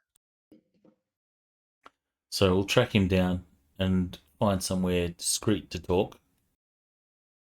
Perfectly good tavern across the street that Soren is super familiar with. Yeah, but there's a lot of people, a lot of ears in that place. Yeah, that's true. I mean, it is run by the Crooked Fingers, and it's also across the street from the barracks, so lots of guards there too. I'm certain it's not going to take. It's not going to be that difficult for you to find like a tavern somewhere that's in the back of nowhere. Although there is a lot of people in town, but Soren is from Bögenhafen, so he's going to know where to go. Well, we'll go somewhere nice and discreet. And then Soren's just going to be, he's itching to find out. Wow, He'll nice just say, and look, discreet. oh. That's not worrisome at all, is it? Oh, I'll just come out and say it, Christoph. But Enfys and I have been talking, and he told me that you got a ring from the witch hunter, and we're sort of putting 2 and 2 together, and that shot that killed him was a mighty fine shot, and that's the sort of shot that you could make, right? And we're just wondering, we got your back and all, if it was you, but did you kill him? Soren, give me a body language check into the skull, please. Do I need to notice that he's freaking out? Enfys told you about that ring? Oh, no. Chill, dude, chill.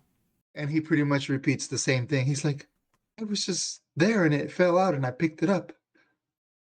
I have nothing to do with the murder. Why are you freaking out? Popcorn. So I please. need from both Enfys and Soren either a perception -6, a body language -4, or a psychology -4 into the skull, please.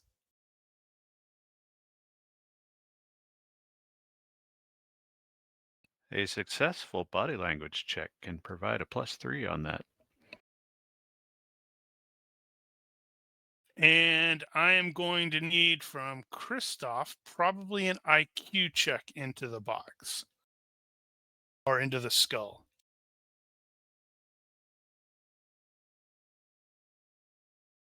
Okay, so when Kristoff said he had nothing to do with the murder, both of you, both Enfys and Soren, know he is lying. Hey, buddy, we're all friends here. Yeah, if you come clean and let us know what happened, then we can work together and sort this out. That witch hunter was a piece of shit anyway.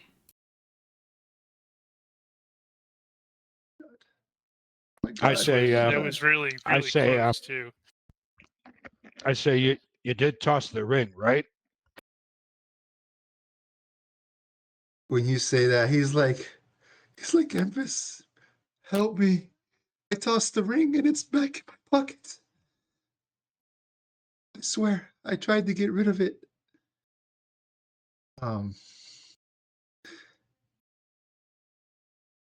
Let's see. Enfys will visibly gulp and say, "Holy crap!"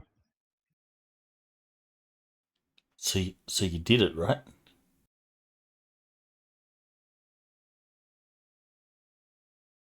Okay. Soren's got like such a smooth voice right now. He wants to just confess. Soren. It's on his face. The honest face and Enfys being all charismatic. Yeah, you guys are breaking him down. He's like, I swear. Okay, Christoph, I want you to tell me precisely what did you do after we all said we were gonna. Well, back up here. Tell me really what happened. What was going on when that ring came into your possession? Hey. Okay. But So did you do it, Enfys? Sorry, So Christoph. just for the meta knowledge here on the GM's part, he's gonna be like, it was that bitch witch, Cybele. She made me do it. He won't actually admit that he would have killed him anyways because he hates witch hunters because of his family history and whatnot. He's not telling a lie there. When So he won't go through that. when So he won't Christoph say any of actually that. He'll says, just straight out say that he'll tell the story about Cybele, how he met her, and she put a curse on him, and she made him kill the witch hunter. So she'll tell all of that story. But he won't confess to like his true inner feelings and thoughts that he would have killed that bastard anyways. so at the final admission, Soren's going to go, yes, I knew it. Probably a little bit too loud and a little bit too excited than he should be.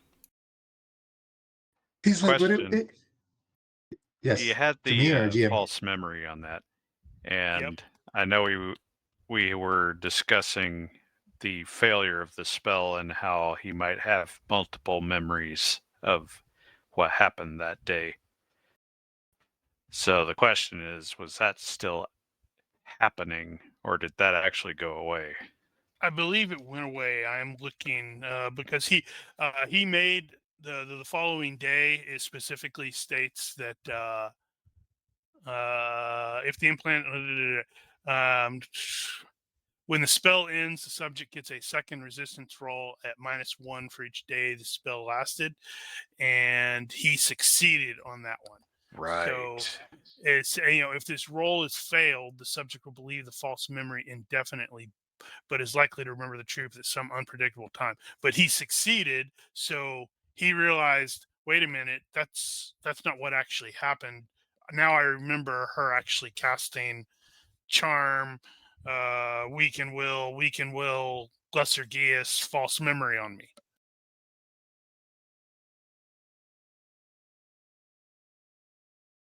So yeah, he'll Did he confess. actually know those spells?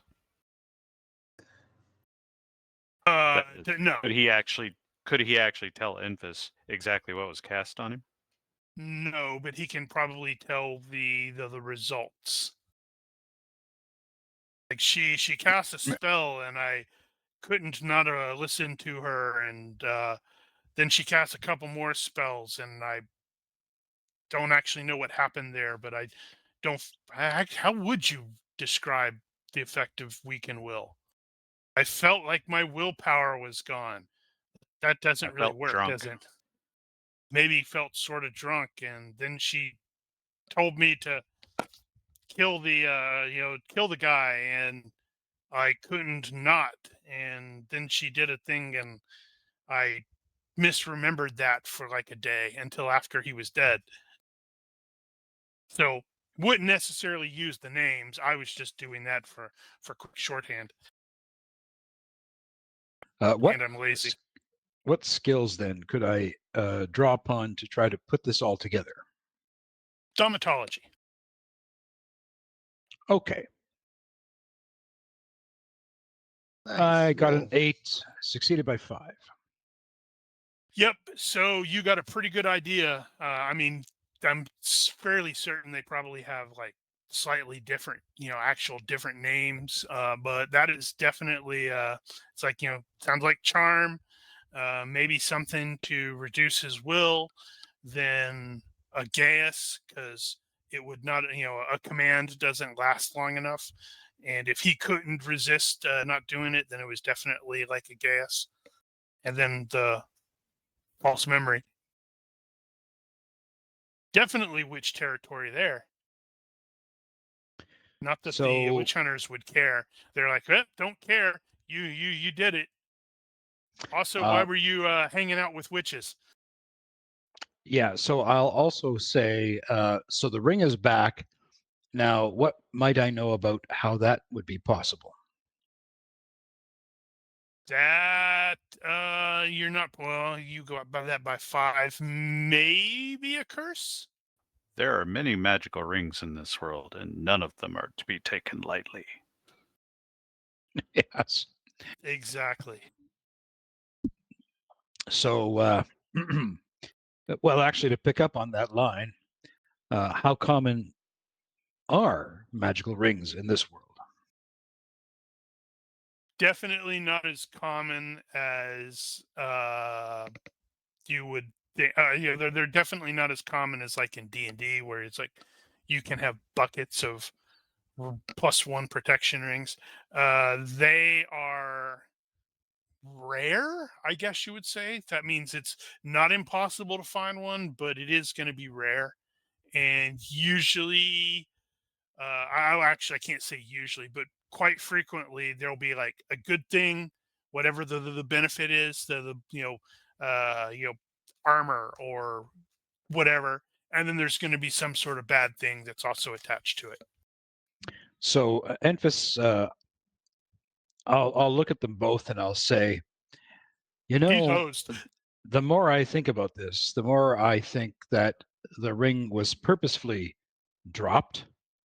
You were intended to have the ring so that the witch hunter could track and trace your whereabouts to find this woman. I think you not only were a plant, but you were a patsy. In other words, Christoph, you're a putz. Wow, that is awesome. I mean, he doesn't, that's not what he says, but wow, he's just like, now he's getting pissed off. Fuck these hedge hunters, witch hunters. Fuck that bitch. I'm gonna kill her too. Like he's just starting to get all really angry that he Hedge was hunters. manipulated in all of this.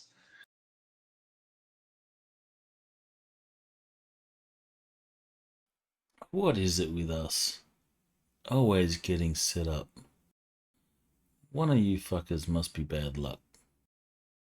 What if it's That's our you company that's the name, bad the luck? Patsies.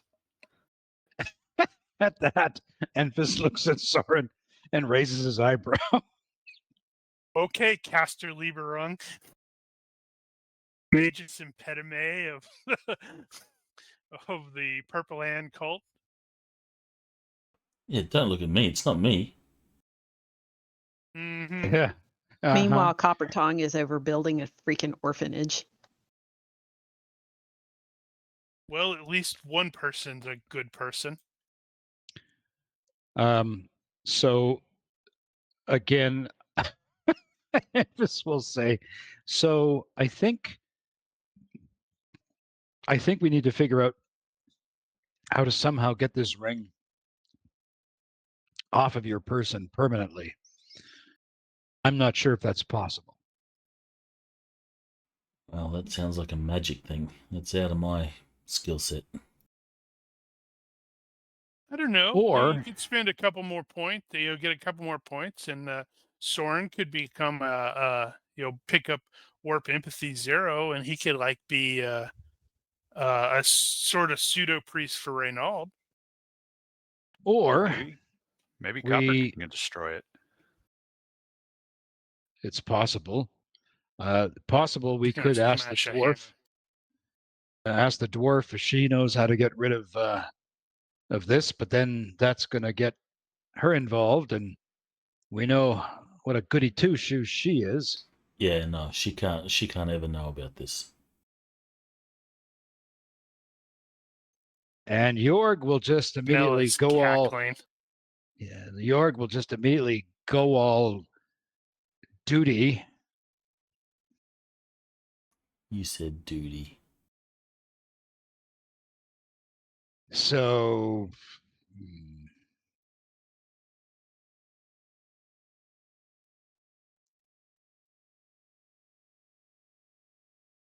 Hmm.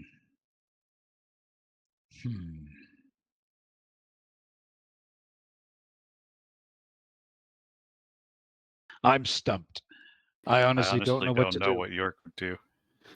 I think if we come clean on all this and you throw yourself at the mercy and say you were bewitched and you indeed were a patsy,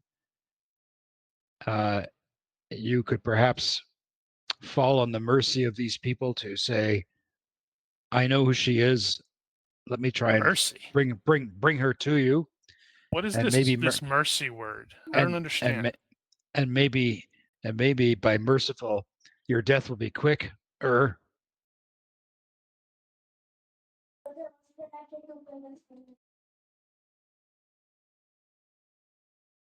don't know. He's like, they will never accept my excuse. I'm doomed. So, good news. Remove curse is something that some spellcasters might, or some religious spellcasters might be able to do. So, you just need to convince Reynald or not Reynald, but Soren to become a priest of Reynald to where he can, potentially learn that down the road. And then you can keep it in house. I imagine the prerequisites for remove curse is going to be long. Yeah, it is kind of a lot. And I'm actually wondering how that's going to work in the GURPS hammer thing. Because the prereqs are majory 2 and at least one spell from each of 15 different colleges.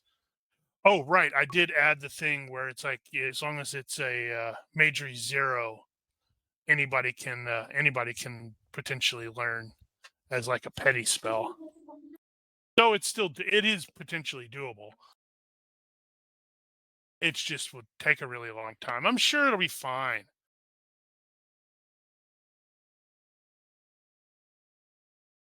Well, I've got some people that are keeping an eye out on these witch hunters.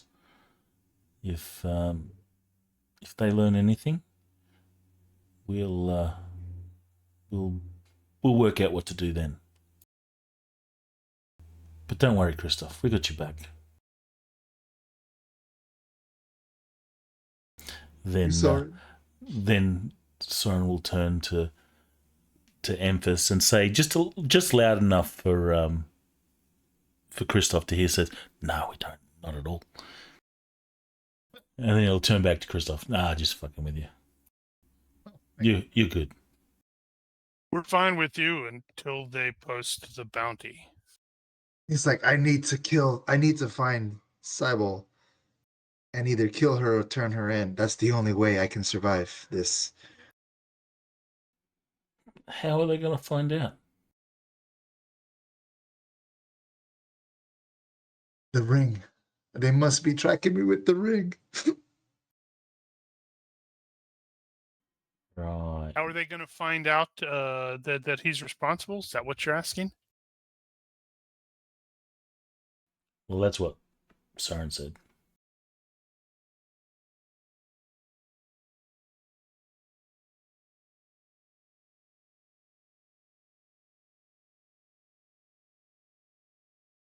That is an Okay. interesting question. How well known are spellcasters in that would a average person realize they'd be able to track them that way? Or would they just Well, assume that they could? just looking at the divination thing, it does depend. It's going to be, it's like there. It looks like okay, potentially that someone could get like a dream or something like that, and then they have to try to figure out what the hell the dream means. It's not like the deity in charge is going to just point in that direction and say Mm, it's this guy. So, for true. example, like a dream, in this case, maybe it could be the person with they don't see the face, but you see the town watch tabard. Somebody wearing that, which causes the witch hunters to start watching all of the town watch super suspiciously. It'd also be perfectly sensible for the gods to actually point toward the actual culprit. Uh-huh. So, for example, another kind of sort of dream I could think of in that case would be like you would see someone, with the bow, but there's like strings on, going off of Hmm. the shooter into like a hand somewhere. So they're like, ah, someone used a patsy or a putz, as Enfys put it.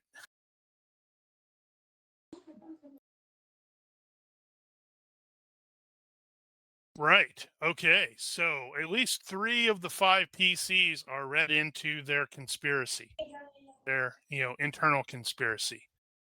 Hmm. They are the illuminated. Yep.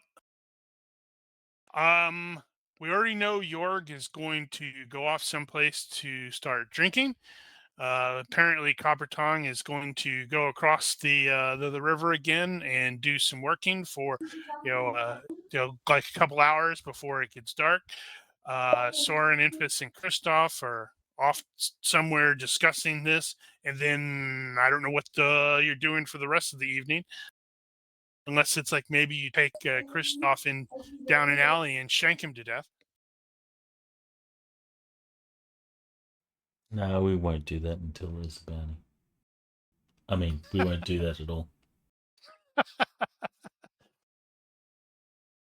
Okay, well, if nothing else, you have nothing else in mind. If you do, speak quickly.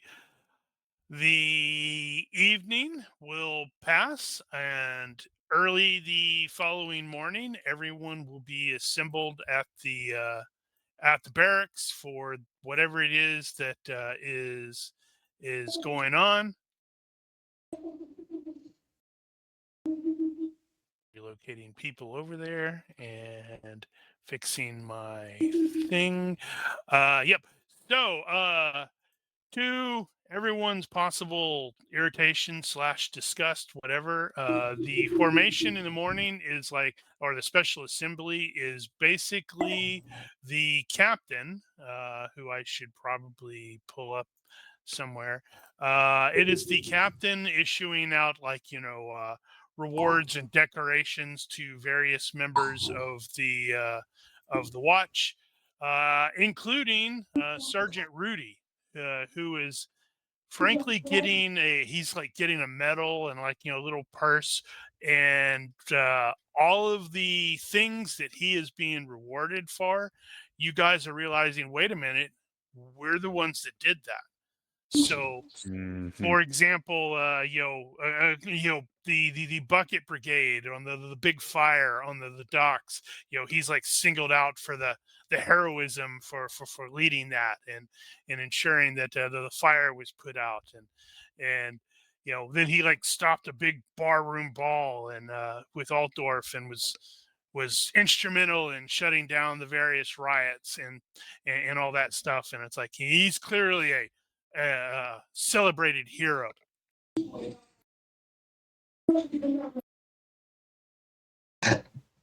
Bastard. Yeah, actually thinking that through, who all has bad temper about that? I seem to remember there were 2 PCs that had bad temper. Yeah, I was wondering if I needed to roll that. I don't know. Do you need to roll Selfish. that? Selfish She has might bad also temper come and into effect. honesty. Oh yeah, she's also honest. She's like, wait. No, she's honest. That means she follows the rules. It does not mean she necessarily tells the truth. No, but what that means is that the fact that he's being completely dishonest is going to piss her off. Oh, I see what you're saying. Yeah. Yeah. So she's how is- Bastard. very, We very do much all the work down. and he gets all the credit. Okay, so she's basically going to be, I guess, we're in formation. Is that Yep. what I understand? Or Yep. whatever. Okay. Yeah. So we're in formation, and as they're reading off his list of accomplishments, after every one, you're just going to hear this cough from where in her area that sounds a little bit like bullshit. Just after every one. Excellent.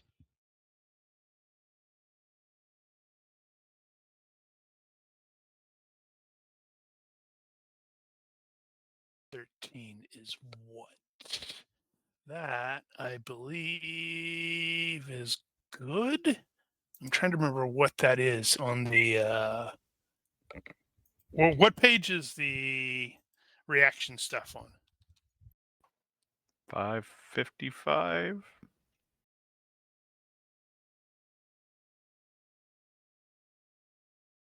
No, that's hit location. I think it was Found it. It's right around there. 560. Damn it! I did that last 13. time too. 13 is good reaction.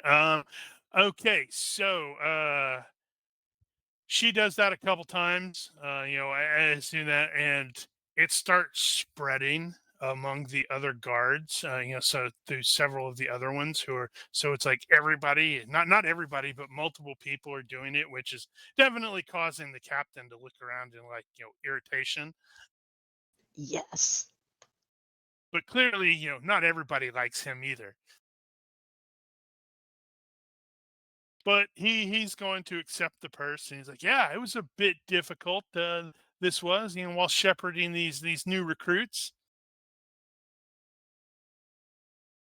And then the captain is going to study the assembled people, with that frown, and it's everybody's like, oh, several of you can almost hear the long-term people just like almost groan, like they have a pretty good idea what's about to come. And during there's people that are they're like muttering, but they're not being as quiet as they should be. And eventually the captain's frown turns into a scowl, and Sergeant Barash Chung, I should fix that, whatever, Sergeant Elsie is like just sort of so she's like present and clearly acting more like the XO. She's like just sort of half turns and glares at everybody, and they like kind of shut up, which also seems to cause the captain a bit more irritation. So clearly he wanted everybody to listen to him, not to her. But he starts to he addresses everyone with this really awkward speech. It's like I presume most of us have seen Andor. Totally think of it when I can't remember his damn name right now, but the security guy is talking about justice, and it's like, tomorrow is the beginning of the Schaffenfest. Our presence is a necessary bulwark to maintain order. And I'm totally going to rip it off. And there comes a time when the risk of doing nothing becomes the greatest risk of all. Tomorrow is one of those decisive moments, and there's no room for doubt on this path, and I expect all of you to do your utmost and prove Bögenhafen's faith in you. And it's like, it's one of those where what he was clearly thinking was going to be an inspirational speech just sort of lands with a thud. and nobody even reacts to it. And until, Sergeant Elsie, she's like, thank you, sir. Very inspiring. Doesn't sound remotely like she believes it. But then she turns to everybody and she's like, listen up, you filthy maggots. I do not want a repeat of last year's disaster. Drinking anything other than water is strictly forbidden, and I will personally string you up by the balls or by the tits if I discover you drunk on duty. We are not the ones dishing out the punishments. There is a magistrate handling that at the festival court. So anyone you take into custody should be taken there. Let the magistrate deal with justice. Keep in mind also the bloody witch hunters will be around, hunting for their murderer, so you may end up having to deal with them as well, which means watch your bloody mouths. Treat them like bloody nobility if you have to, but try to stay out of their way unless things are about to get out of control. Patrol routes and teams will be handed out when you arrive in the morning, so do your job. Watch your damn backs, and more importantly, watch each other's backs. If you have to shit, take someone with you. Remember, there will always be people who dislike the watch for some reason. And as she says that, she sort of just conveniently happens to look in Sergeant Klumpenklug's direction. She's like, and I will be handing out assignments shortly, so don't go anywhere yet. And then she, almost like in a afterthought, she turns to the captain and is like, do you have anything else, sir? He's like, hesitates, and he's like, then, shakes his head.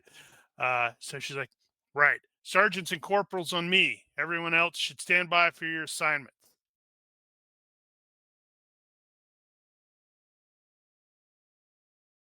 Yeah, I did see Copper dying. Like totally. Jorg is probably like, what? I can't drink anything but water. What?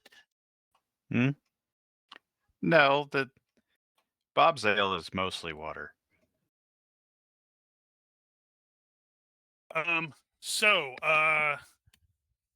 the assignments as she hands them out, Klumpenklug is assigned to his visible displeasure by Sergeant Elsie to be in charge of the guards at the magistrate's tent, because she's like, well, we can't risk our celebrity hero after all. While the PCs, she's going to inform Acting Corporal Lang that he'll be in charge of his team, and you guys will be basically a roving group moving through the Schaffenfest. Then she will reiterate the rules to the corporals and sergeants, where it's like, 1, no drinking on duty. Clearly, they have had some issues in the past. And 2, this is also sort of half spoken in the direction for Klumpenklug. There are to be no spot fines for catch and release, regardless of what some people may have stated. Anyone arrested for brawling, drunkenness, theft, whatever, should be taken to the festival court, where the magistrate can dish out fines and punishments. Those that are on duty are free to purchase things at the Schaffenfest, but you should take care to not allow this to interfere with your primary duties. She will recommend that people limit this to food and drink, but no alcohol. Team leads will be provided with signal whistles if they don't already have them. If you need help, you are to use that whistle. And also, if you hear a whistle, unless you are dealing with something completely out of control, you need to respond to that immediately.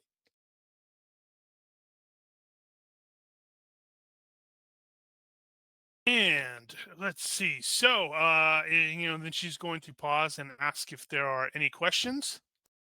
And, obviously there's always going to be some questions. One of the corporals will ask something and another will ask something else. But I don't know if Jorg has any questions. Not that won't get him Smacked reprimanded. upside the. Like, how do you get out of this chicken shit outfit? Well, aside from that, I get out of this outfit in about 340 some days. Right. All right. And so afterwards, today is the second day. Is that right? Double checking. Yes, you were on gate guard yesterday. You are on gate guard again today. But unlike yesterday, Clump and Cluck doesn't even bother showing up, even though he's still technically in charge. He's still technically in charge of the PCs, at least for today. You will end up back at the we're on the west gate. They like to rotate them so people don't get too comfortable and such like that. So Jörg's thinking here. He has a sense of duty to the unit, so he's going to look out for the people in his unit, his men, quote unquote, as far as that goes. And his brothers dwarf. in arms, that sort of thing. That doesn't necessarily. His men and his I mean, dwarf. that extends to the sergeant to a degree, but it also could. That also could mean that he would want to protect the unit from him. Right. In that case. And he has Code of Honor soldiers, so he's going to want to follow orders unless there's a problem with that. Now, Code of Honor doesn't have a frequency or anything like that to it. It's just a thing. So, other than that, he doesn't have honesty or truthfulness or anything like that. So, the first instinct is if Klug is taking credit for the work that we're doing, we could just stop working and then he won't get credit for anything. But you're former military, you know that's not how that works. No, I know that's not how that works necessarily. Simply based off of the reaction from a sizable number of people in the crowd once Copper Tongue did that, you probably are able to make a solid guess that the only person that really doesn't realize he's a piece of crap is the idiot captain. Yeah, I think and that's probably why he's still there. If his sense of duty extends toward the unit as a whole, that is the 99th or whatever it was, then he might consider Clump and Klug a liability to the unit in a way and be on the lookout for ways to remove him. Well, apparently you just need to tell Christoph to have a few words for him, and he'll shoot him in the night at night. Why would I do that?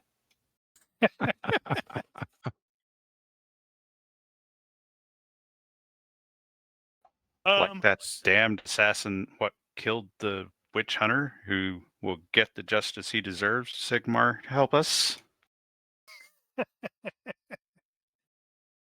So today, as stated, you're at the gate, and it is needless to say, it is definitely busier than it was even yesterday, which makes sense considering the Schaffenfest is tomorrow. And so you really don't have a lot of time to not focus on the duties. However, what does probably trouble at least Christoph and possibly Enfys and Soren, since they're all read in now, is around the 11 or so, a witch hunter will actually ride up to within visual of the gate and just sits there on their horse, watching everyone who enters and exits, studying the guards, watching the dude handling the money box. It's really, really disconcerting. Was it Søren that had the body language? Yes. So York will ask it, get a read on him. What do you think he's up to? Clearly no good. At least for us. Well, actually, no. Jorg's not clued in, so clearly no good.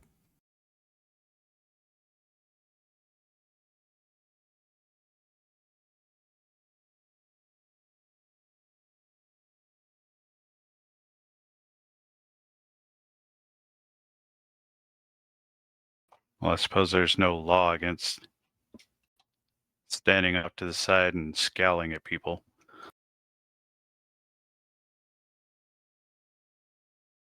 This is the Empire.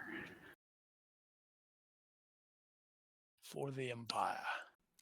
Did that Yes, it body did. language? I'm double checking. I'm reading because it's like it says body language. It acts like empathy. Stomach. Okay, I need to look up empathy. So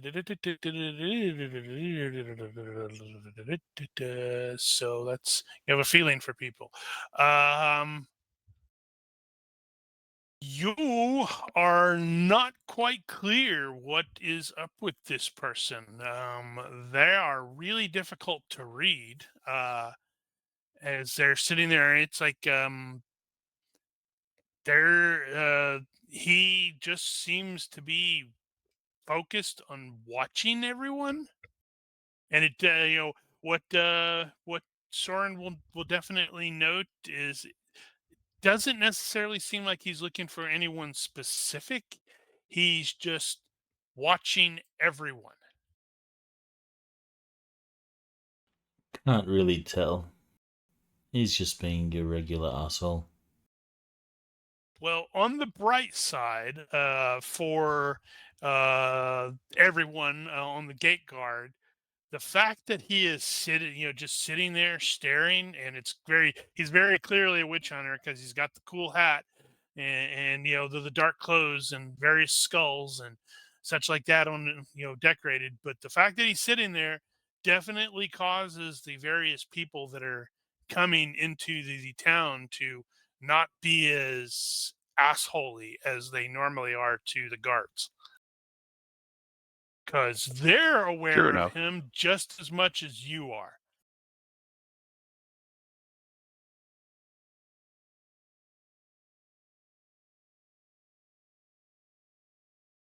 Okay, so the day will pass relatively uneventfully. Apart from that, and those of you who are actually familiar with riding are wondering, man, this dude must spend a lot of time on horseback if he's able to just stand there and or sit there on horse this long.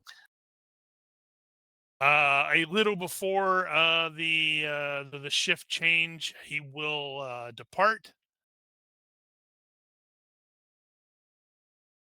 And you will, as the next shift does sort of arrive, they don't look particularly happy at all because they have learned that since the Schaffenfest is tomorrow, the town council has rescinded their order to close the gates at sundown. So they were looking forward to shutting the gates and not dealing with people at all, but damn it, now they have to deal with people.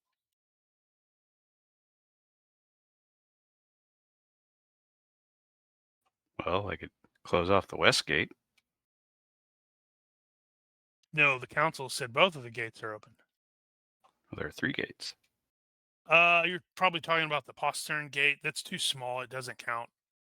The number 43 on the regular map, yeah, that doesn't count because It counts if a ninja walks through it. It is normally closed. It is actually only going to be opened tomorrow during the Schaffenfest because the town watch explicitly requested that to be constructed since it's right there next to the barracks, and they're going to have watch coming in and out all the time, and they didn't want to have to go all the way to the other the other two gates. That is kind of annoying. Hence, they said we would like a small gate here. You can't really even, I mean, you could probably fit a horse through there, but the horse is not going to be comfortable because it's a, personal sized gate. And then you will be off shift until the morning, where you will be at the Schaffenfest and walking around and being guards. Well, off shift, Enfys will go back and see if he can't just mingle again to see if anyone, just to see if he sees his brother or sees anybody coming out of that building, coming and going. Okay. How about Christoph? Is he doing anything special, or is he just hiding? Maybe throwing his ring away again?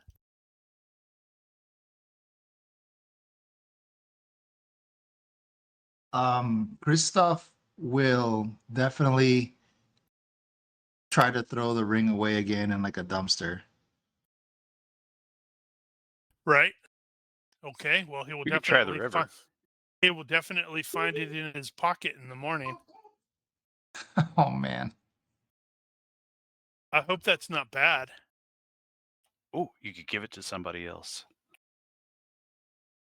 I was looking at that, but I don't have like filch or pickpocket. No, actually give it to him. Say, here, have a ring. Oh, like, hey, free ring. I pass the curse to you. Maybe I could try to sell it to a merchant. Oh, yes. Let's do that. And then we can get it back. We can and sell it sell a few times. And then people much does start that getting upset and start accusing you of being scumbuckets for doing that. Yeah, but we totally are scumbuckets. Not true. Copper Tongue has been helping build the Mercy House over there. Yeah, I know. She's the nice one. She doesn't count. She Hey, she is the visible hole in the scum bucket.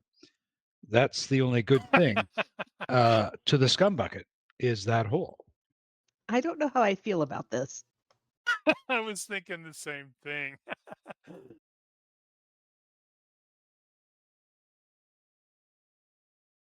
Oh, right. Damn it. I totally forgot to create a specific table. Oh, well.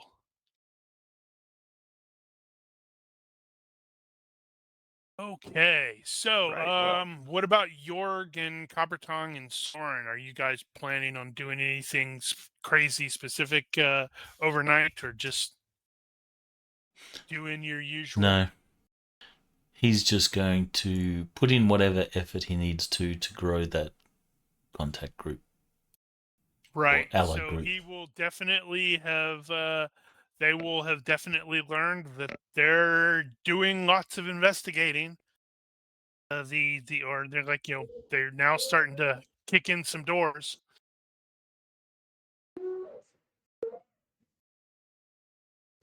Coppertongue will take a little bit of time and go across the river and check on things, do some simple tasks, etc. for the Mercy House. Jörg is going to drink a lot. Is he gonna be paying for it in the morning? Probably not nearly as much as a normal person, but yeah, he's gotta find a way to make it through an entire shift. Yep. He's only got a will of 11 to resist. Oof.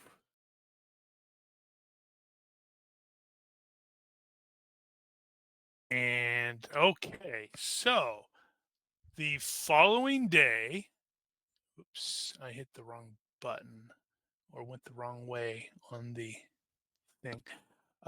So the following day is the first day of the Schaffenfest, which notably for Christoph is a holy day.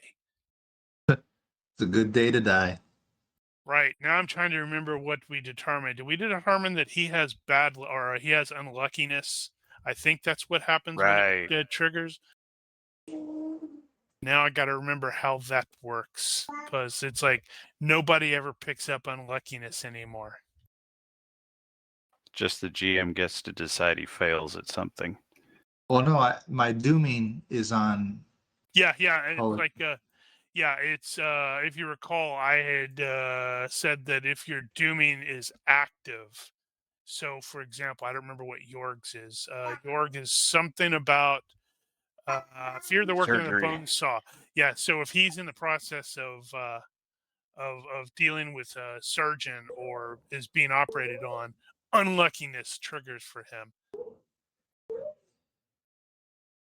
What is that? You have rotten luck. Things go wrong for you, usually the worst. Once per play session, the GM will arbitrarily and maliciously make something go wrong for you. Ha ha ha. Oh wow. Wait, no. May not kill you outright for bad luck, but anything else less than that is fine. For lethally bad luck, see cursed. Oh, Then didn't think of that. Yeah, me neither. Why did Nosh disconnect? Did I disconnect? I guess Instead, he had Nosh enough. disconnected. Oh, I did disconnect. What the heck? What happened to Nosh, Nosh? Oh, let's see here. I got an error. Ooh, that's Warning. that. Network Noble Connect socket exception while sending something not valid. Oh, well, we'll restart. Woo! I did not realize Curse is a 75-point disad. Wow. Regardless.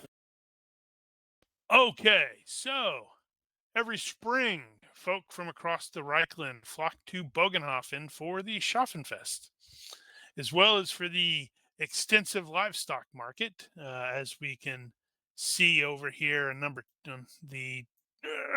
2. There are scores of stalls and sideshows of all kinds, making the 3-day fair a great attraction and a highlight of the town's calendar.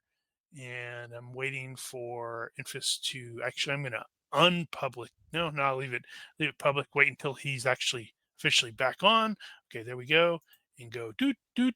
So, hoping you see the map there, Nosh. I do. Yep. Okay, so the area between the East Gate and the Postern Gate, even though these, on this map, the gates look similar in size, I think that's just a failing of the software that the guy used to build that. This is the Postern Gate, and it's really small. It's not a proper city gate or town gate. But the area between the East Gate and the Postern Gate is crowded with livestock pens, market stalls, and sideshows of every description. The air rings with the cries of entertainers and hawkers. It would be totally awesome to see and participate in if you weren't on duty the entire time. So you'll be able to or expect to see a bunch of the festival as you are, traveling through, doing your routes. But sadly, you won't be able to participate in much of it. What, are we working through the whole thing? Well, technically, you are going. Yeah. Yes. You're going to be on the night shift tomorrow. Unless you get conveniently pulled off for, adventure purposes. I'm certain that won't happen at all. Right, So, but I mean, if the fest is open for 12 hours, are we working the whole 12 hours? You get breaks for meals, but mostly, yeah. Yeah, fuck that.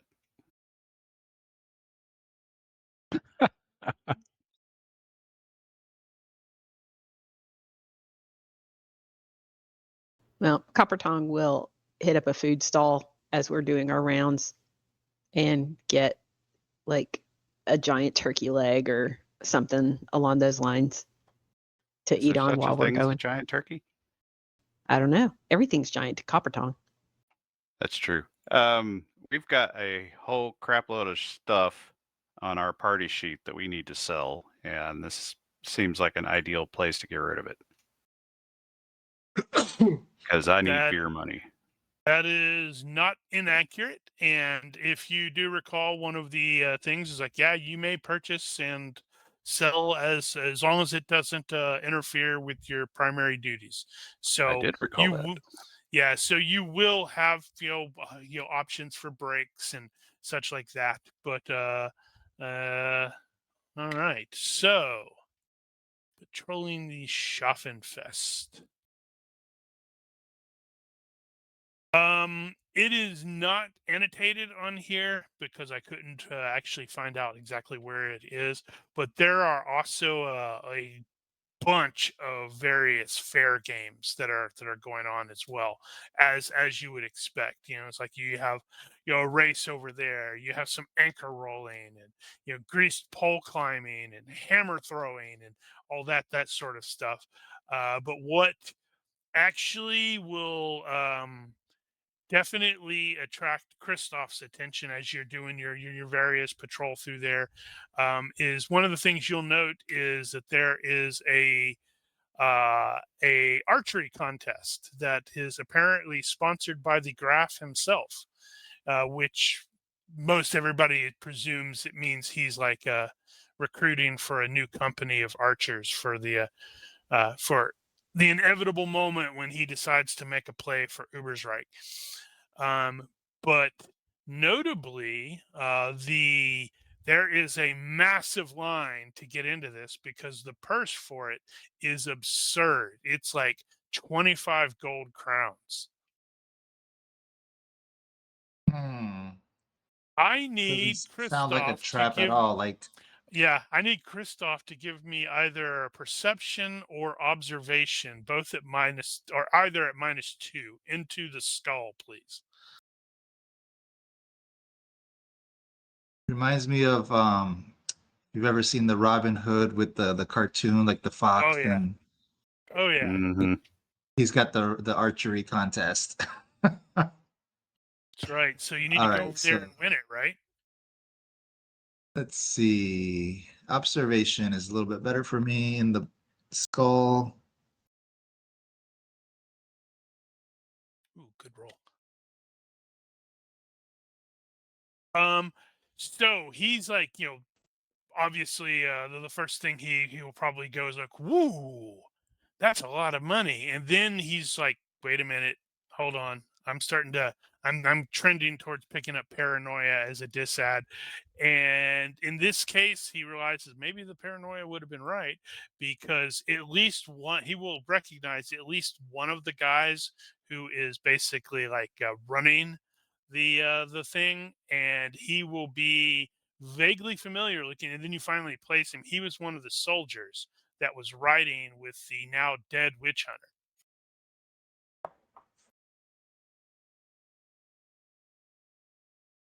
So yeah, you're probably your presumption that I think this is probably a trap to find the best archers so we can interrogate the crap out of them is probably accurate. You should probably enter and deliberately be shit.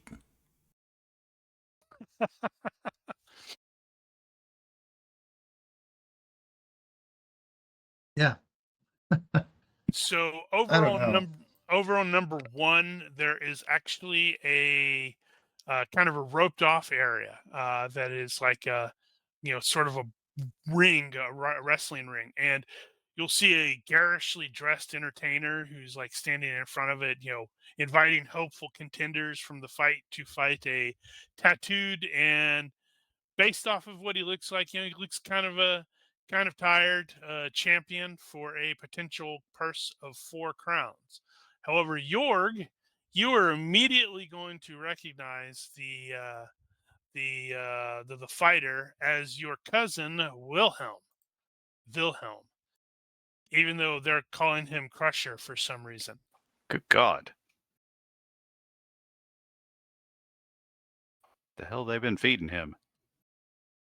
Yep. he's got pretty big, as the guy who's like doing the spiel, like step right this way and make yourself 2 crowns. That's right, 2 whole crowns for no more than a few minutes mild exertion. All you need to do is last 3 minutes in the ring with my champion. 2 crowns if you last 3 minutes. 4 if you defeat him within that time. You there, you look fast on your feet. You think you could stay out of trouble for 3 minutes? It's not that long, except in GURPS rounds. And you, yes, you, why don't you show your friends just how strong you are? Just a 2 shilling entrance fee, and he's all yours.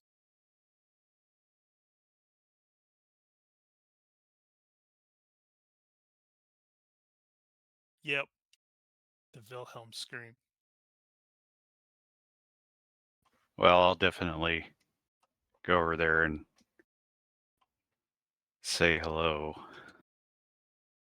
So, fun thing there is you sort of start advancing to say hello, and the guy immediately zeroes in on you, like he presumes you're volunteering. He's like, "Excellent, we have our go. Yes, perfect. No, We no, no, come up no, no. there."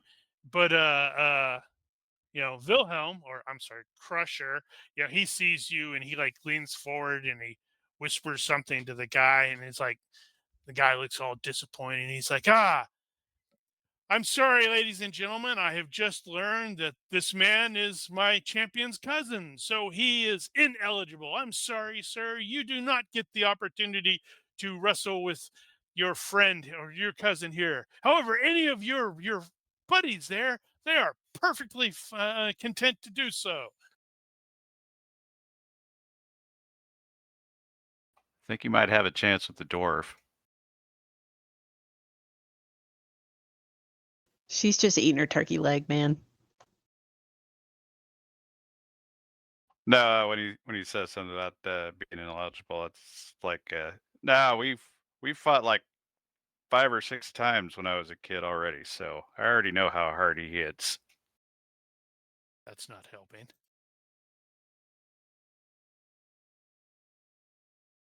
And it's like, then he's like, you there. And then, some dude will volunteer to get in there, and it's like pays 2 shillings and get up there, and they start wrestling. Needless to say, fellow does not survive the 3 minutes. Well, I mean, he survives the 3 minutes, but he doesn't he doesn't last, and is probably promptly tossed out. Let's see. So Soren has body language. You do not need to make a check. I'm just noting that he has it, and he can look over the wrestler, and he can totally tell, yeah, this guy is not tired. He's just doing a really good job of pretending like he's tired. He knows that con. Okay. Soren might look around for someone taking bets.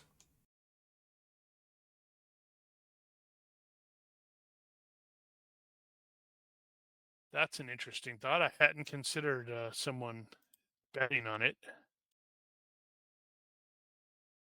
I mean, I don't see why not. That again? What? We never had a really good rule for that. Yeah, that's true. So yeah, it's funny is the previous time that I ran through some of this, the PCs kind of hated the Schaffenfest because what I did was Right. I said, this is, everybody's gone to a town or a county fair, right? Or something like that, or like, Gen Con, or, something like that. And so I had everybody actually make like effectively will checks. And if they failed that, they spent, X number of like, shillings or something like that. And it's like everybody kept seriously failing. And it's just like, okay, you're buying junk, and then it's like once you leave there, you're like, what the hell do I have this for? I don't need this. It was good times, funny times. Okay, so with regards to the merchanting of potentially selling stuff off, what all are you looking at selling? I gotta look at that again. Oh, no, we got Oh a yeah, pretty a large bunch list, of and some of swords, it's some pricey. armor. What all is pricey there? Well, the broadswords are 600. The short swords are 400. Okay, so right. So normally it is half, I believe. Right. So No, first you can is do the reaction thing. the thing. So on the GM side, on the party sheet, you Yes. can set the percentage and then hit the Yes. button, and it'll. But I think it's just going to dump it into the GURPS column, Maybe. which is probably fine. No, it won't be GURPS. It'll probably be Fennings, because it's use it. That's the 0, but maybe we'll see. Actually, is that So money still in the party? the 2 crowns, 4 shillings. Yeah. Did we not split that up? I don't know if it will split up. I can do that, and then all it will distribute is Fennings right now. So I could split that up. Crap, how many crowns or how many shillings is that in crowns? That's going to be, math is hard. I don't like math. Math is the devil. It's 20 shillings to a crown. So that's going to be 40 shillings then? Mm-hmm.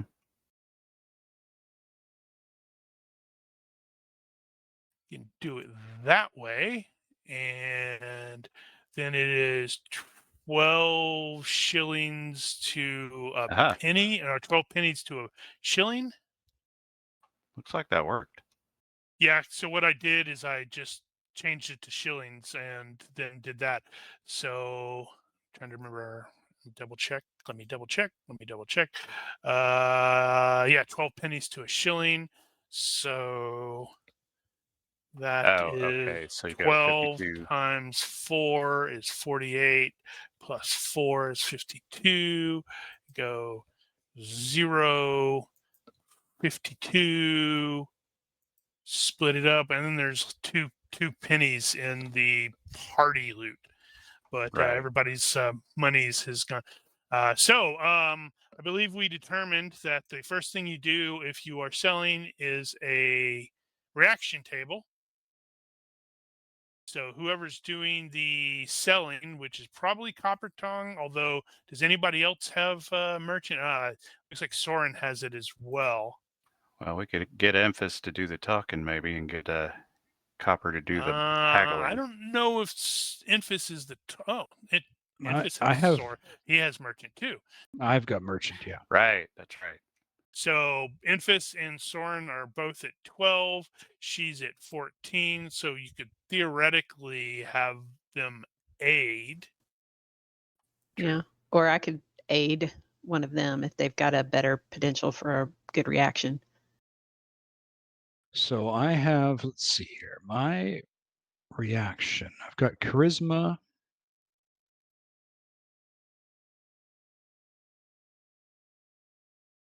Well, I guess both Soren and I should get. Well, all three of us should get a bonus from merchant for when buying or selling. But I do have +1 from charisma. I think it's going to be best for Copper Tongue to do it. And then we can assist.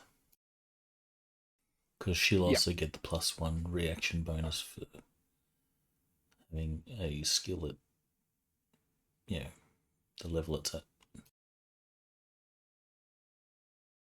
Yeah, but she's got some personality issues that negate it.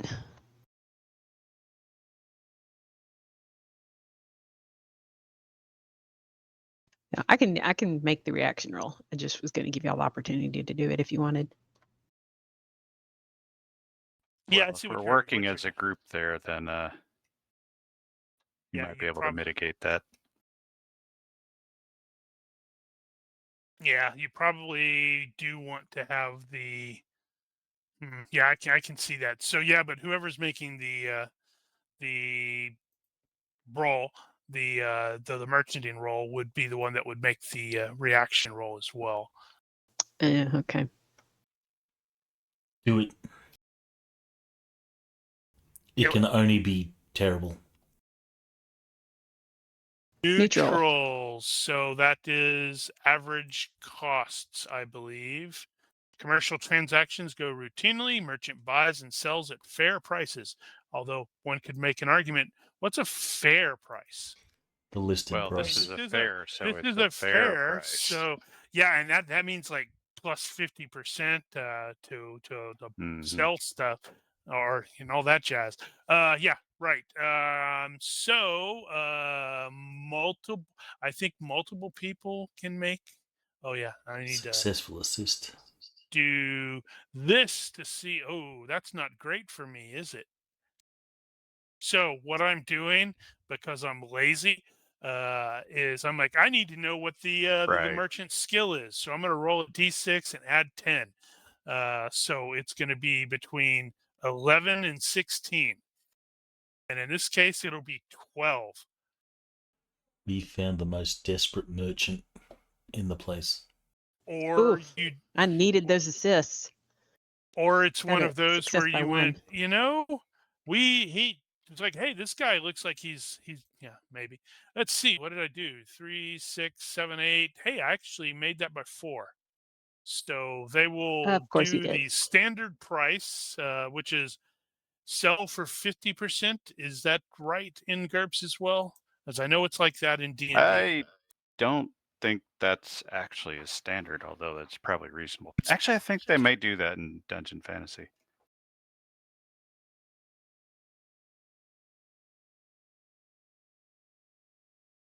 Because I couldn't remember if I was if that was correct or if it was me confusing the D&D stuff.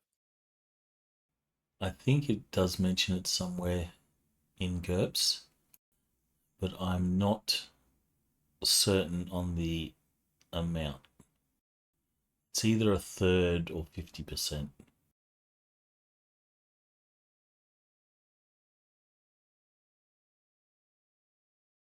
Okay, so we'll just go with the 50% and let's see what happens if this works. And you were right, it did do that. I don't want to put that all in pennies. Now I have to, because it's like you guys would not be able to walk. Let's see what we've got man, here. you know what you need? You need to grab one of those, one of Nate's spreadsheets and convert it. Well, how about you distribute it 10 crowns, and then 8. leave the conversion to us? Yeah, I can do that.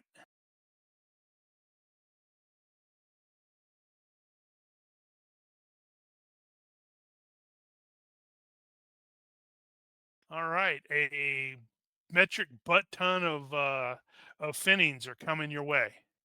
Wow, and it actually split it all. Oh yeah, I guess that makes sense because it was increment of 5. Okay, yeah. Duh. When I see So- 5 at the tail end.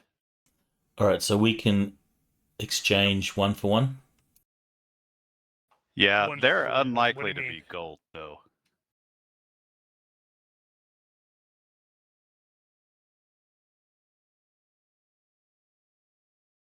Yeah, because I just set him up as finning because remember finning are Oh, right, but basically GURPS. If we're converting them ourselves for everybody's mention, they're unlikely to actually have gold crowns on them. So more than likely it'll be in shillings. All right, Yep. so convert everything to shillings.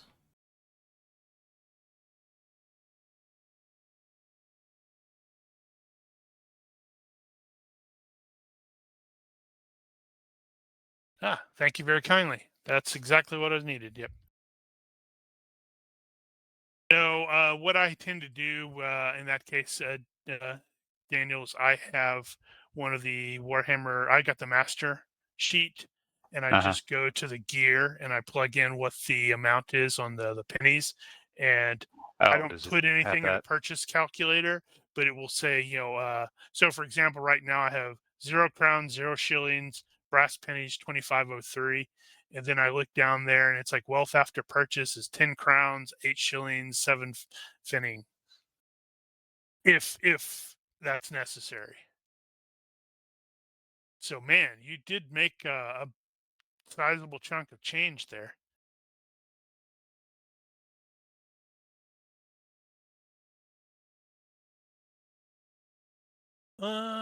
Let's see. I'm gonna have someone roll me a D100, please, because I forgot to actually make this table. There we go. 40. A 40 is, oh, that's an entertainer. What is up with the entertainer?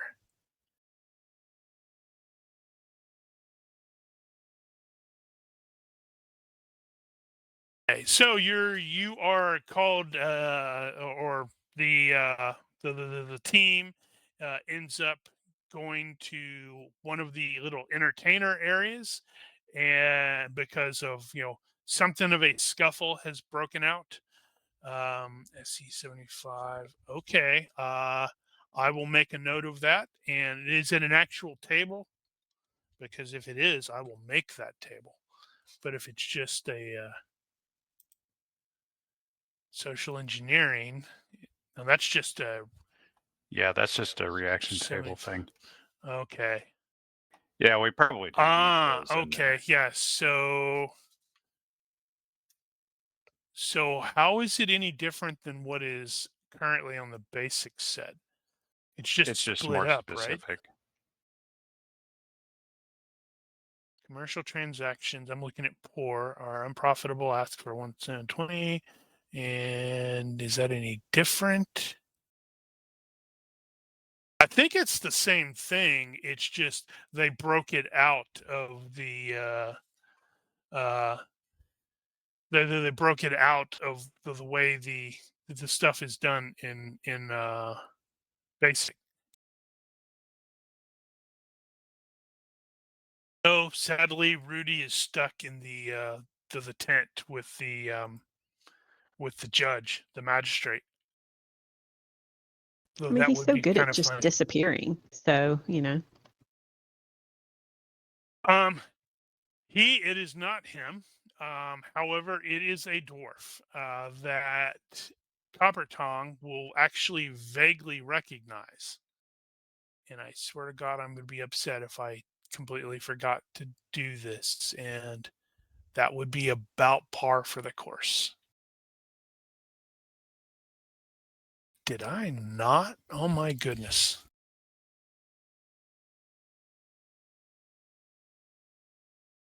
I have to scroll in here and see, because this is going to be dumb.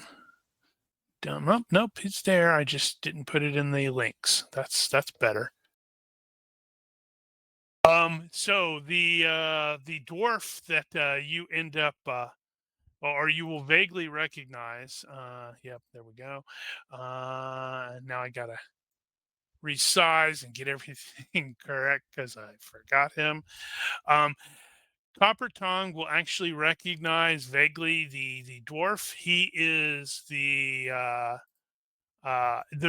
you recall the dude that you were working in his shop. He mentioned he had a drunkard as a semi apprentice that he was like thoroughly frustrated with because the guy kept just disappearing. That is clearly this guy Godfrey, and he is thoroughly and completely hammered, which considering how tough it is for a dwarf to get drunk, probably gives you a really good idea of just how much he's drank. mad respect. But if he's causing a scuffle, we need to take him in, right? Yep. Over to the Yep. magistrate. Yep. He was causing definitely he's drunk and disorderly. All right, you. Time to go pay a visit to the big man. And she'll try Totally to. gonna vomit on your shoes or something. Oh, come on. It's like, and I'm gonna bang your head against some rocks along the way. Pumping douche. The magistrate's tent is got a description, and I should probably navigate to it because, that could be important. It might be important. There it is. Maybe Go ahead. maybe he can vomit on Douchenklug's shoes. I'm sure he'll just he'll, keep he'll him end up pointed doing that that direction. again. The festival tent is a large tent. It has the town's coat of arms hanging outside, and it has been set up for a bit. It was actually set up, a couple days earlier, and it is going to be set up here for the duration. There are at least 2 of the watch that are standing guard outside that, with their halberds, and they look as bored as you would expect them to be because, well, they're just standing there. They have orders to admit only those who have interest in a particular case. Off to one side is a roped off area, and that is generally where the people who are waiting to be taken in to face the magistrate are located. And even though it is relatively early in the morning, there's more than a handful of people that are already in there. Most of them look like they are inebriated in some fashion. And so it's like you take Godfrey in there. They're like, well, you can stay here and escort him in, or you can just leave him because they seem to recognize him. Like, yep, he's already been here. Trying to decide. I don't think she would really care to stick around if there was no need to. And you will hear the or some more of these guards will exit the tent. They are escorting another guy, and he looks like he's like sporting a shiner, so he was clearly into something of a fight, and he's like grumbling as but he's set free, so clearly he was just fine. And the guard looks at at that guy and goes, why not? Hold on. And then he's like, he just sort of waits, and then you hear your favorite friend, what is it, Clump and Douche, I believe you were calling him, or Douchenklug, who's like, next. He does not sound like he even remotely wants to be in here. And the guard's like, well, you're the only guards that are here, so you can just go ahead and take your guy in, and we'll grab somebody out of the pen for the next one. Ah, how kind of you. And Copper Tong will escort the Gautry in there and aim him at what's his face? Douchenklug. Rudy. So inside the tent, those 2 additional halberdiers, they will give you a nod, give those of you a nod. You will recognize the magistrate as the chief magistrate, who actually is the fellow that sort of sentenced you to the guard. He doesn't look like he's especially excited to be here either. Although, just doing his job, and he looks up, he's like, all right, what are the charges? Drunk and disorderly. And he just sort of shakes his head, and he's like, I warned you there, Master Ironwind. If I saw you again today, you were going to the stocks. That's because you can't pay any additional fines. He Godfrey just lets out a really loud belch that seems like it's tottering on the edge of vomit, but not quite. Magistrate definitely looks almost a little moderately alarmed, but since he doesn't throw up, he's like, all right. It's like, I will hold on, let me see what this is going to be. He's like, I am sentencing you to the stocks for a period of 6 hours. Maybe that will teach you a lesson.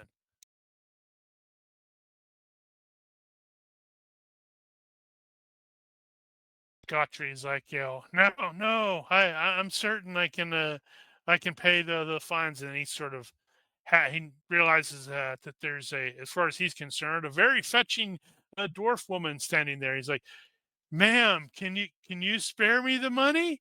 Yes, I think you can be kind, right? I only need 2 shillings to pay the fine.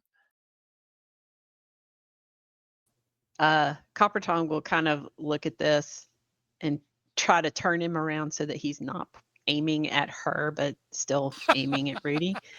And then look at the magistrate and say, can someone point me to the stocks? He will, the magistrate will nod, and he's like, gestures like, to the 2 halberdiers. He's like, escort the prisoner and, take them out. And he like, I don't know. I actually don't know if they like bang the gavels. Yeah, I guess he does. Yeah, do you know how hard it is to make that stupid AI thing not make everybody super pretty?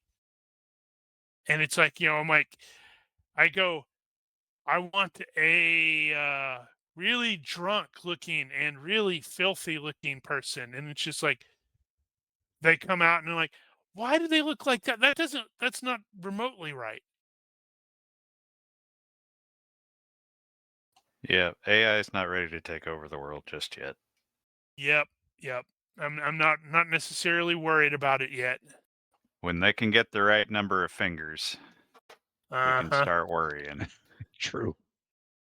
So he will be escorted out. He will be put into the stocks, and Soren is totally going to recognize some of the urchins that are loitering around the area and are like throwing stuff at people at the bad fruit and such like that at the various people that are in the stocks. Nearly all of them have well, actually, York can't tell. They have some writing down there underneath there that indicates that they are drunks or vagrants. In fact, Right. so one of the urchins is going to rush up to Soren and say, "Hey, sir, can you spare some pennies? We need to go buy some more bad fruit."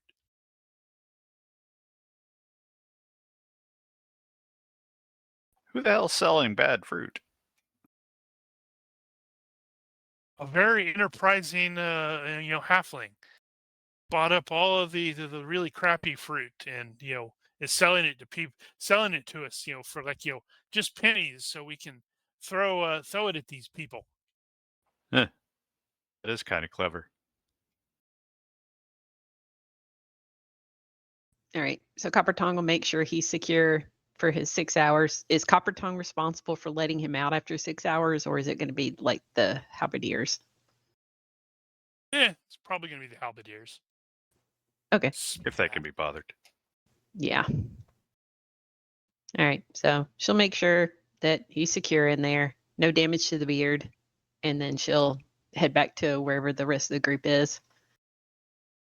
Yeah, actually, you better tie the beard off somewhere off to the side. Yeah, something to preserve the beard. Don't want to let a good beard go to waste.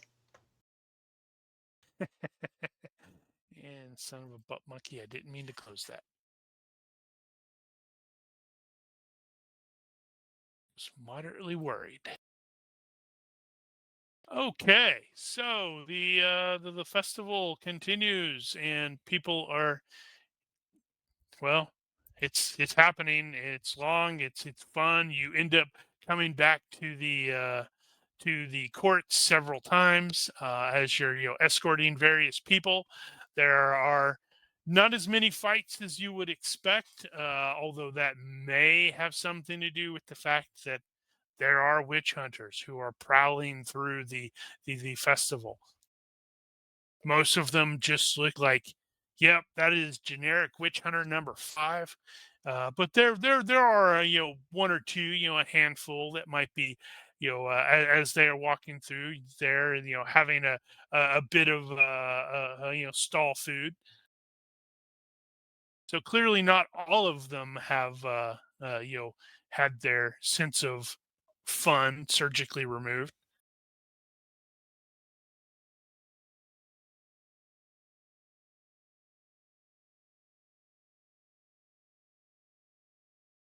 And a question there I do have is there any place or anything in the kind of festival that is explicitly interesting to one of the characters? Like, you're looking for this kind of thing. Oh, Enfys wants to check out Dr. Malthusius's Zootopia. Okay. Eventually, your stuff will the route will bring you there. It is a semicircular rope enclosure, stands against the town wall, marking out the edges of his Zootopia. At the back are 2 wagons, one of which has a banner on the side proclaiming his Zootopia. Proclaiming Dr. Malthusius's Zootopia. Strange creatures from all corners of the world. The marvelous, the bizarre, the disgusting. Brought to you at enormous expense. No other like it in the world. I absolutely have to copy paste this because of the entertaining spelling.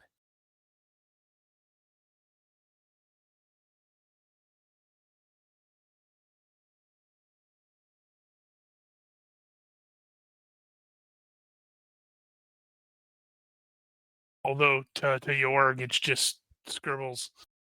Blah, blah, blah. The other wagon is a flatbed with a pile of stout wooden cages on it, all that are covered in oiled tarpaulins. Odd sounds come from within. Leaning against it are stacked a variety of signs for advertising the show. When you first passed there, fairly early in the day, it is closed. But there is a dwarf that is wearing a rather fetching hat because that's the best hat I could actually get them to make based off of my description. So sometimes it'll work. But he is basically checking the cages, and anyone that gets a little too close is like, "Oi, we ain't bloody started yet. Come back in an hour. The doctor will see you then." So Enfys will approach Stonetooth and say, "Hey, I'm with the watch. I'm going to inspect your cages." You can't do that. The hell I can. Come back in an hour, and then you can see him all you want. Enfys will point his finger at the dwarf and say, "I'll inspect them now. You'll stand aside. I have reason to suspect that animal mistreatment's going on here." Ain't no bloody animal mistreatment. They're I'll be monsters, and the judge of that. strange creatures from, and he pauses, he thinks, all corners of the world. Yes, corners spelled with a K. Indeed. They're like marvelous and bizarre and Well, thinking, although disgusting.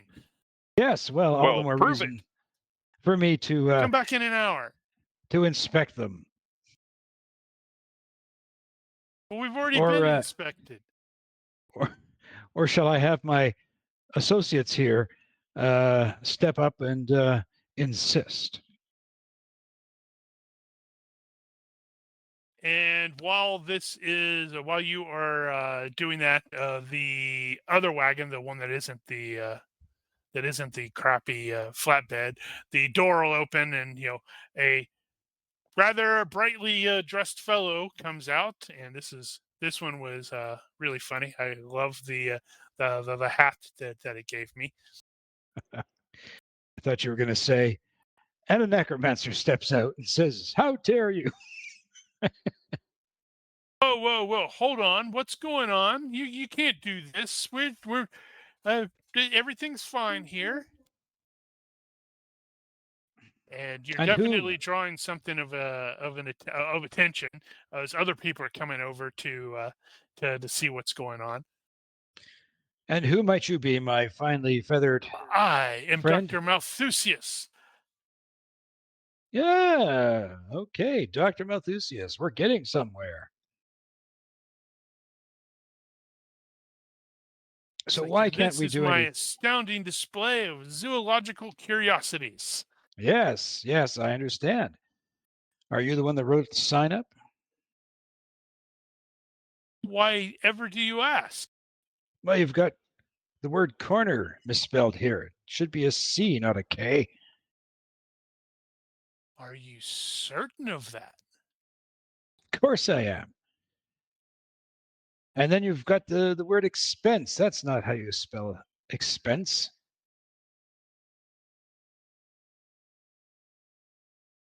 And why do you have an E on the end of the world? And he Damn it, I just had a great idea.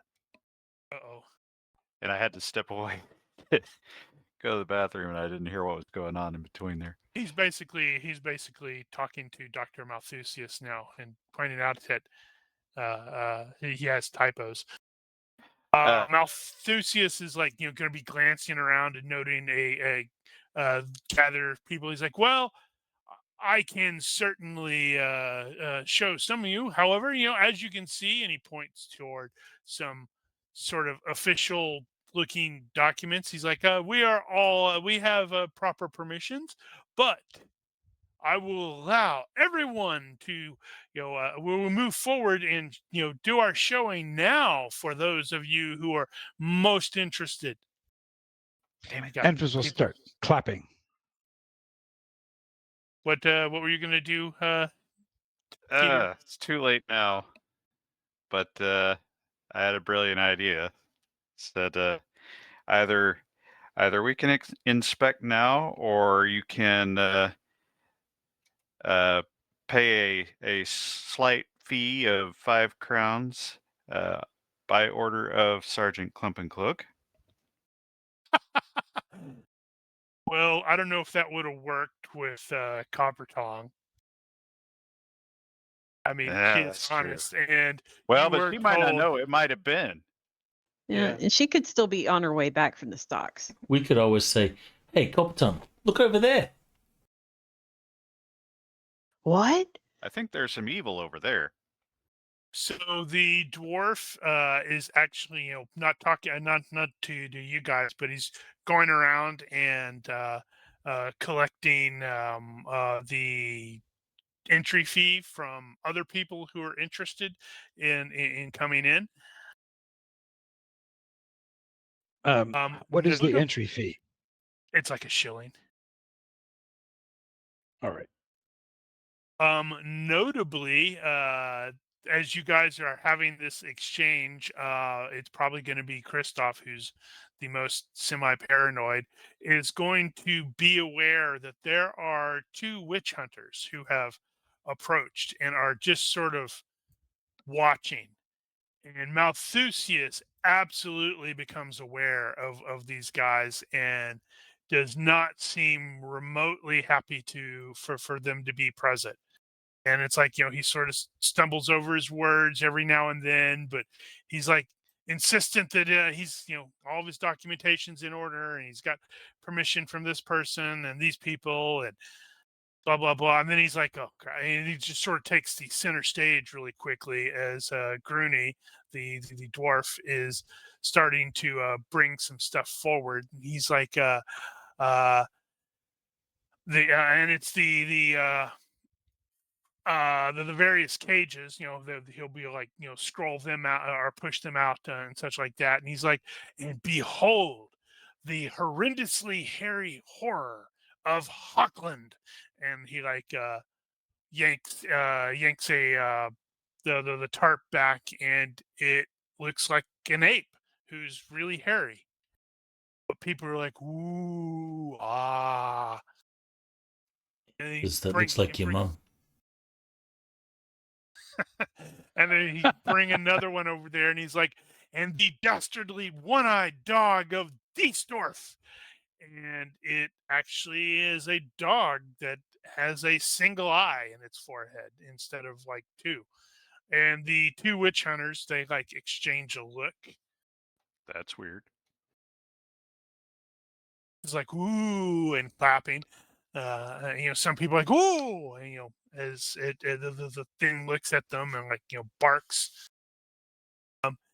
And it is kind of amusing is you guys were involved briefly with that incident with the chick who was pretending to have a cockatrice, and this guy has the same kind of energy, except Well, his critters don't seem to be dead and fake. while this is going on, can Enfys try to surreptitiously go around behind all of this and start poking around? Poking around where, at what, on what, for what? The like behind the wagons, and just to sort of see what I can see behind the scenes. Well, most of it's pretty open. He's just, he's got most of these things as on cage or in cages that are kept on the flatbed. Ah, I see. Okay. I mean, you could still maybe try to sweep around and make sure there's like nothing on there. I mean, that would be like stealth, I guess, if you're going to do that. I really need to Meanwhile, put I really need to put points into these things. and he's like, and the immeasurable maw of the middle mountains. And then it just occurred to me that I may not actually have an image of a squig. Damn it. Bugger.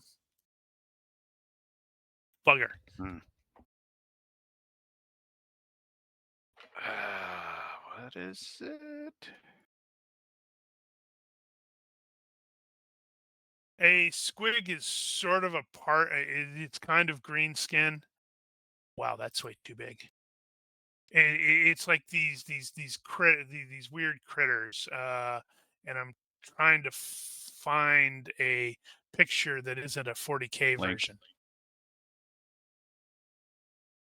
I wonder if that's going to be the 40K version. Nope, maybe not. Yes, those are squigs. That's, well, why is it not? Is it only showing the front? That's weird. Well, it's got like a video there. There's a few other images. I found one. If I can get it in there and put it on the.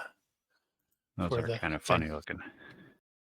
Yeah, they're just weird creatures that the darned greenskins like to use, because greenskins are weird. Why the hell not? No, it reminds me of the what the hell is that creature in Morrowind? I don't It's not know. a I haven't guar. played Morrowind in so long. It's that bipedal thing they use it to carry cargo on some places. Crap, I can't remember the name of it.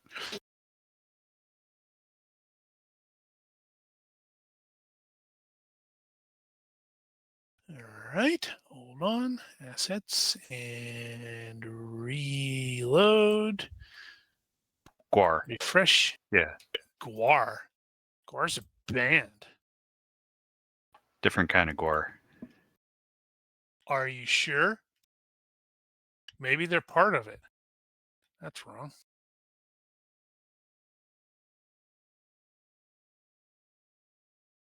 And dang it. Okay, finally.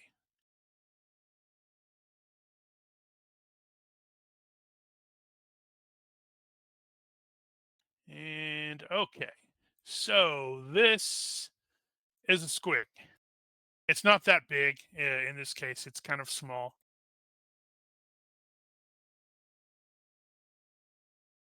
He has something like that in a cage? Yep, it's a relatively small squig. And then he's like, and finally, the ghastly three-legged goblin of Grisdenwald. And as Grooney leads the goblin out, he's actually got it like on a chain. It abruptly turns and bites his hand, and then bolts. The crowd just suddenly starts panicking because, oh my god, it's a goblin, and they get all in your way. Every single freaking one of them is like seems to be trying to knock you down or run away or something like that, and it scrambles into into a really small hole that is in the town wall behind Malthusius, even though he's like, stop it, stop it. There was like clearly a an old iron grating had been there, but it has like rusted away to mostly nothing, and it like scrambles in there and wiggles and poof, it's disappeared. And just everybody, yeah, I looked at it. Oh, for the love of the two witch hunters, sort of stride forward, and the older one, he like looks at the PCs before he points to Malthusius, and he says, "Clasp this man into irons for trafficking in prohibited creatures. That was a mutant." Well, Yeah, definitely Do- was mutant. Do the witch hunters have authority? Like legal Their enforcement level of powers? authority, yes and no. It's one of those. It's like they're not supposed to be able to just randomly execute people, but that doesn't necessarily stop them. They generally do try to work within the confines of the of law, and officially they are supposed to prove that someone is a witch or trafficking in chaos or stuff like that. They're supposed to prove that in court before consigning that person to the to a pyre. Granted, in some instances, it will be exactly like you would expect it to be, where it's like, yeah, we're gonna put this corpse in a box, and we're going to prove that to everyone that he was an evil witch and such like that. After the fact. So does this guy have the authority to instruct us to arrest the dude? Yes and no. I mean, you can make the point that this clearly needs to be taken to the magistrate, but he could cause some trouble otherwise. But so it's an iffy thing. Most people generally just go, all right, yep, sure, we're gonna do what the scary witch hunter says, because, well, they're scary and they like to burn people. I think it's evidence runoff. Well, technically, he's like, that was a mutant, and the younger one, the younger witch hunter, you can clearly tell that I completely forgot to put the hiding things for the names on there. The younger one is also like over there near the cages, and he points to the one-eyed dog, and he says, "I believe this is a mutant as well." Doctor does not look pleased at all. He's like, actually, he looks kind of terrified. believe it's a mutant, or is it a mutant? It has one eye.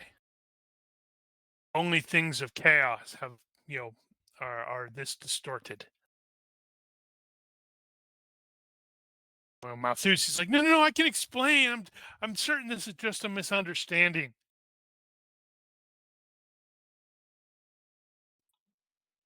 Well, Well, suppose I that's a don't know. question for the magistrate, I don't know if this is our job.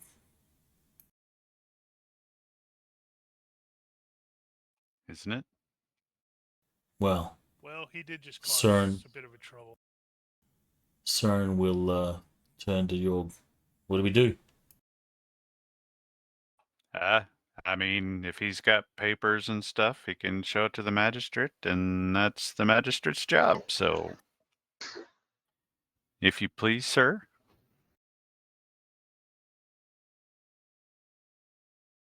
All right. Yes. So you will arrest him. Well, basically arrest him. The younger be witch polite. hunter. The younger witch hunter is going to remain here to do further investigation. And he's like, we need to put this. Well, actually, you need to escort some of this stuff there and for proof. You will take Malthusius to the festival court. The lead witch hunter will go with, basically walk in front, and it's really useful actually having him walk in front of you, because it's like you don't have to shove people out of the way. They just sort of part, and that's pretty helpful. And the guys with the halberds, the guards that are out there, like, see this coming in. They've got that, oh crap, don't want to deal with this sort of thing expression.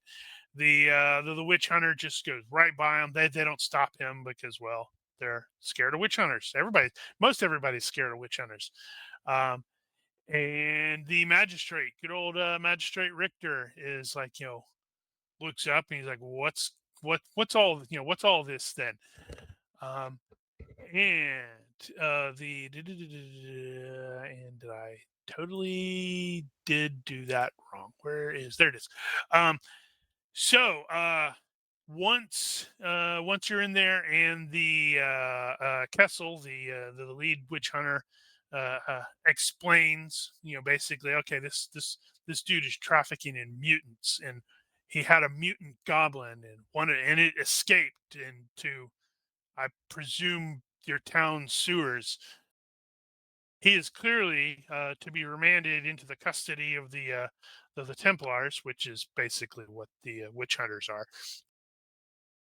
So we can put him to question to see what further, madness he is doing.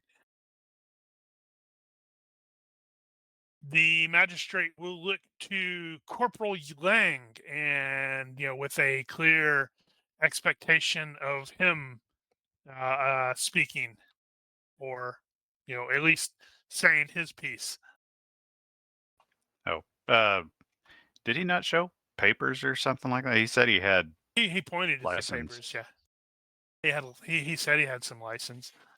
I'm certain you would have probably grabbed those, because that would have made sense.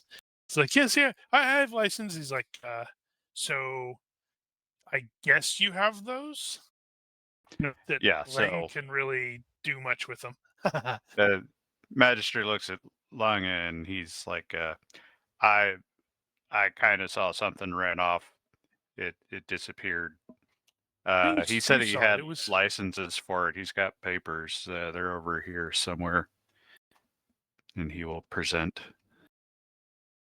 The magistrate will, glance over them, with a couple of for a couple moments, and wow, good roll.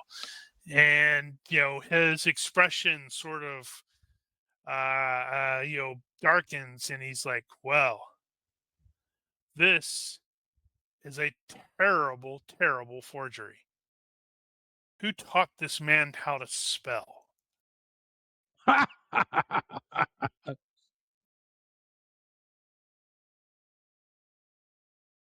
and he was he's like going to look up, and Malthusius has got that. Oh crap! Oh crap! It's like no.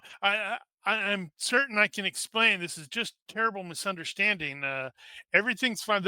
I got those from, and he rattles off some people and such like that. And the magistrate's just like, I'm afraid we have no real say in this matter because the Honorable Templar here is correct. You seem to be trafficking in prohibited creatures.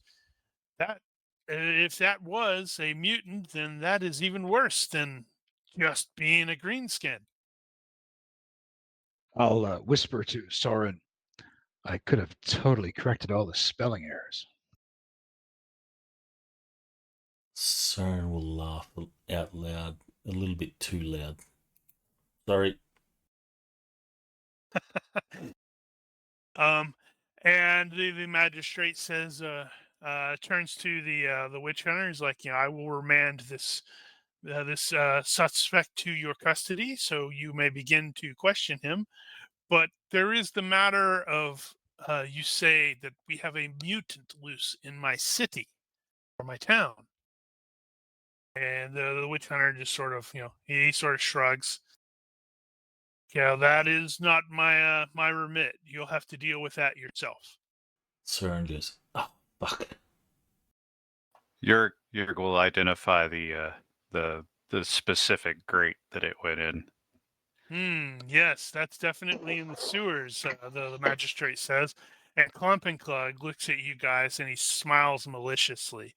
And he goes, well, I think Corporal Lange here and his team should venture forth and bring that beastie back.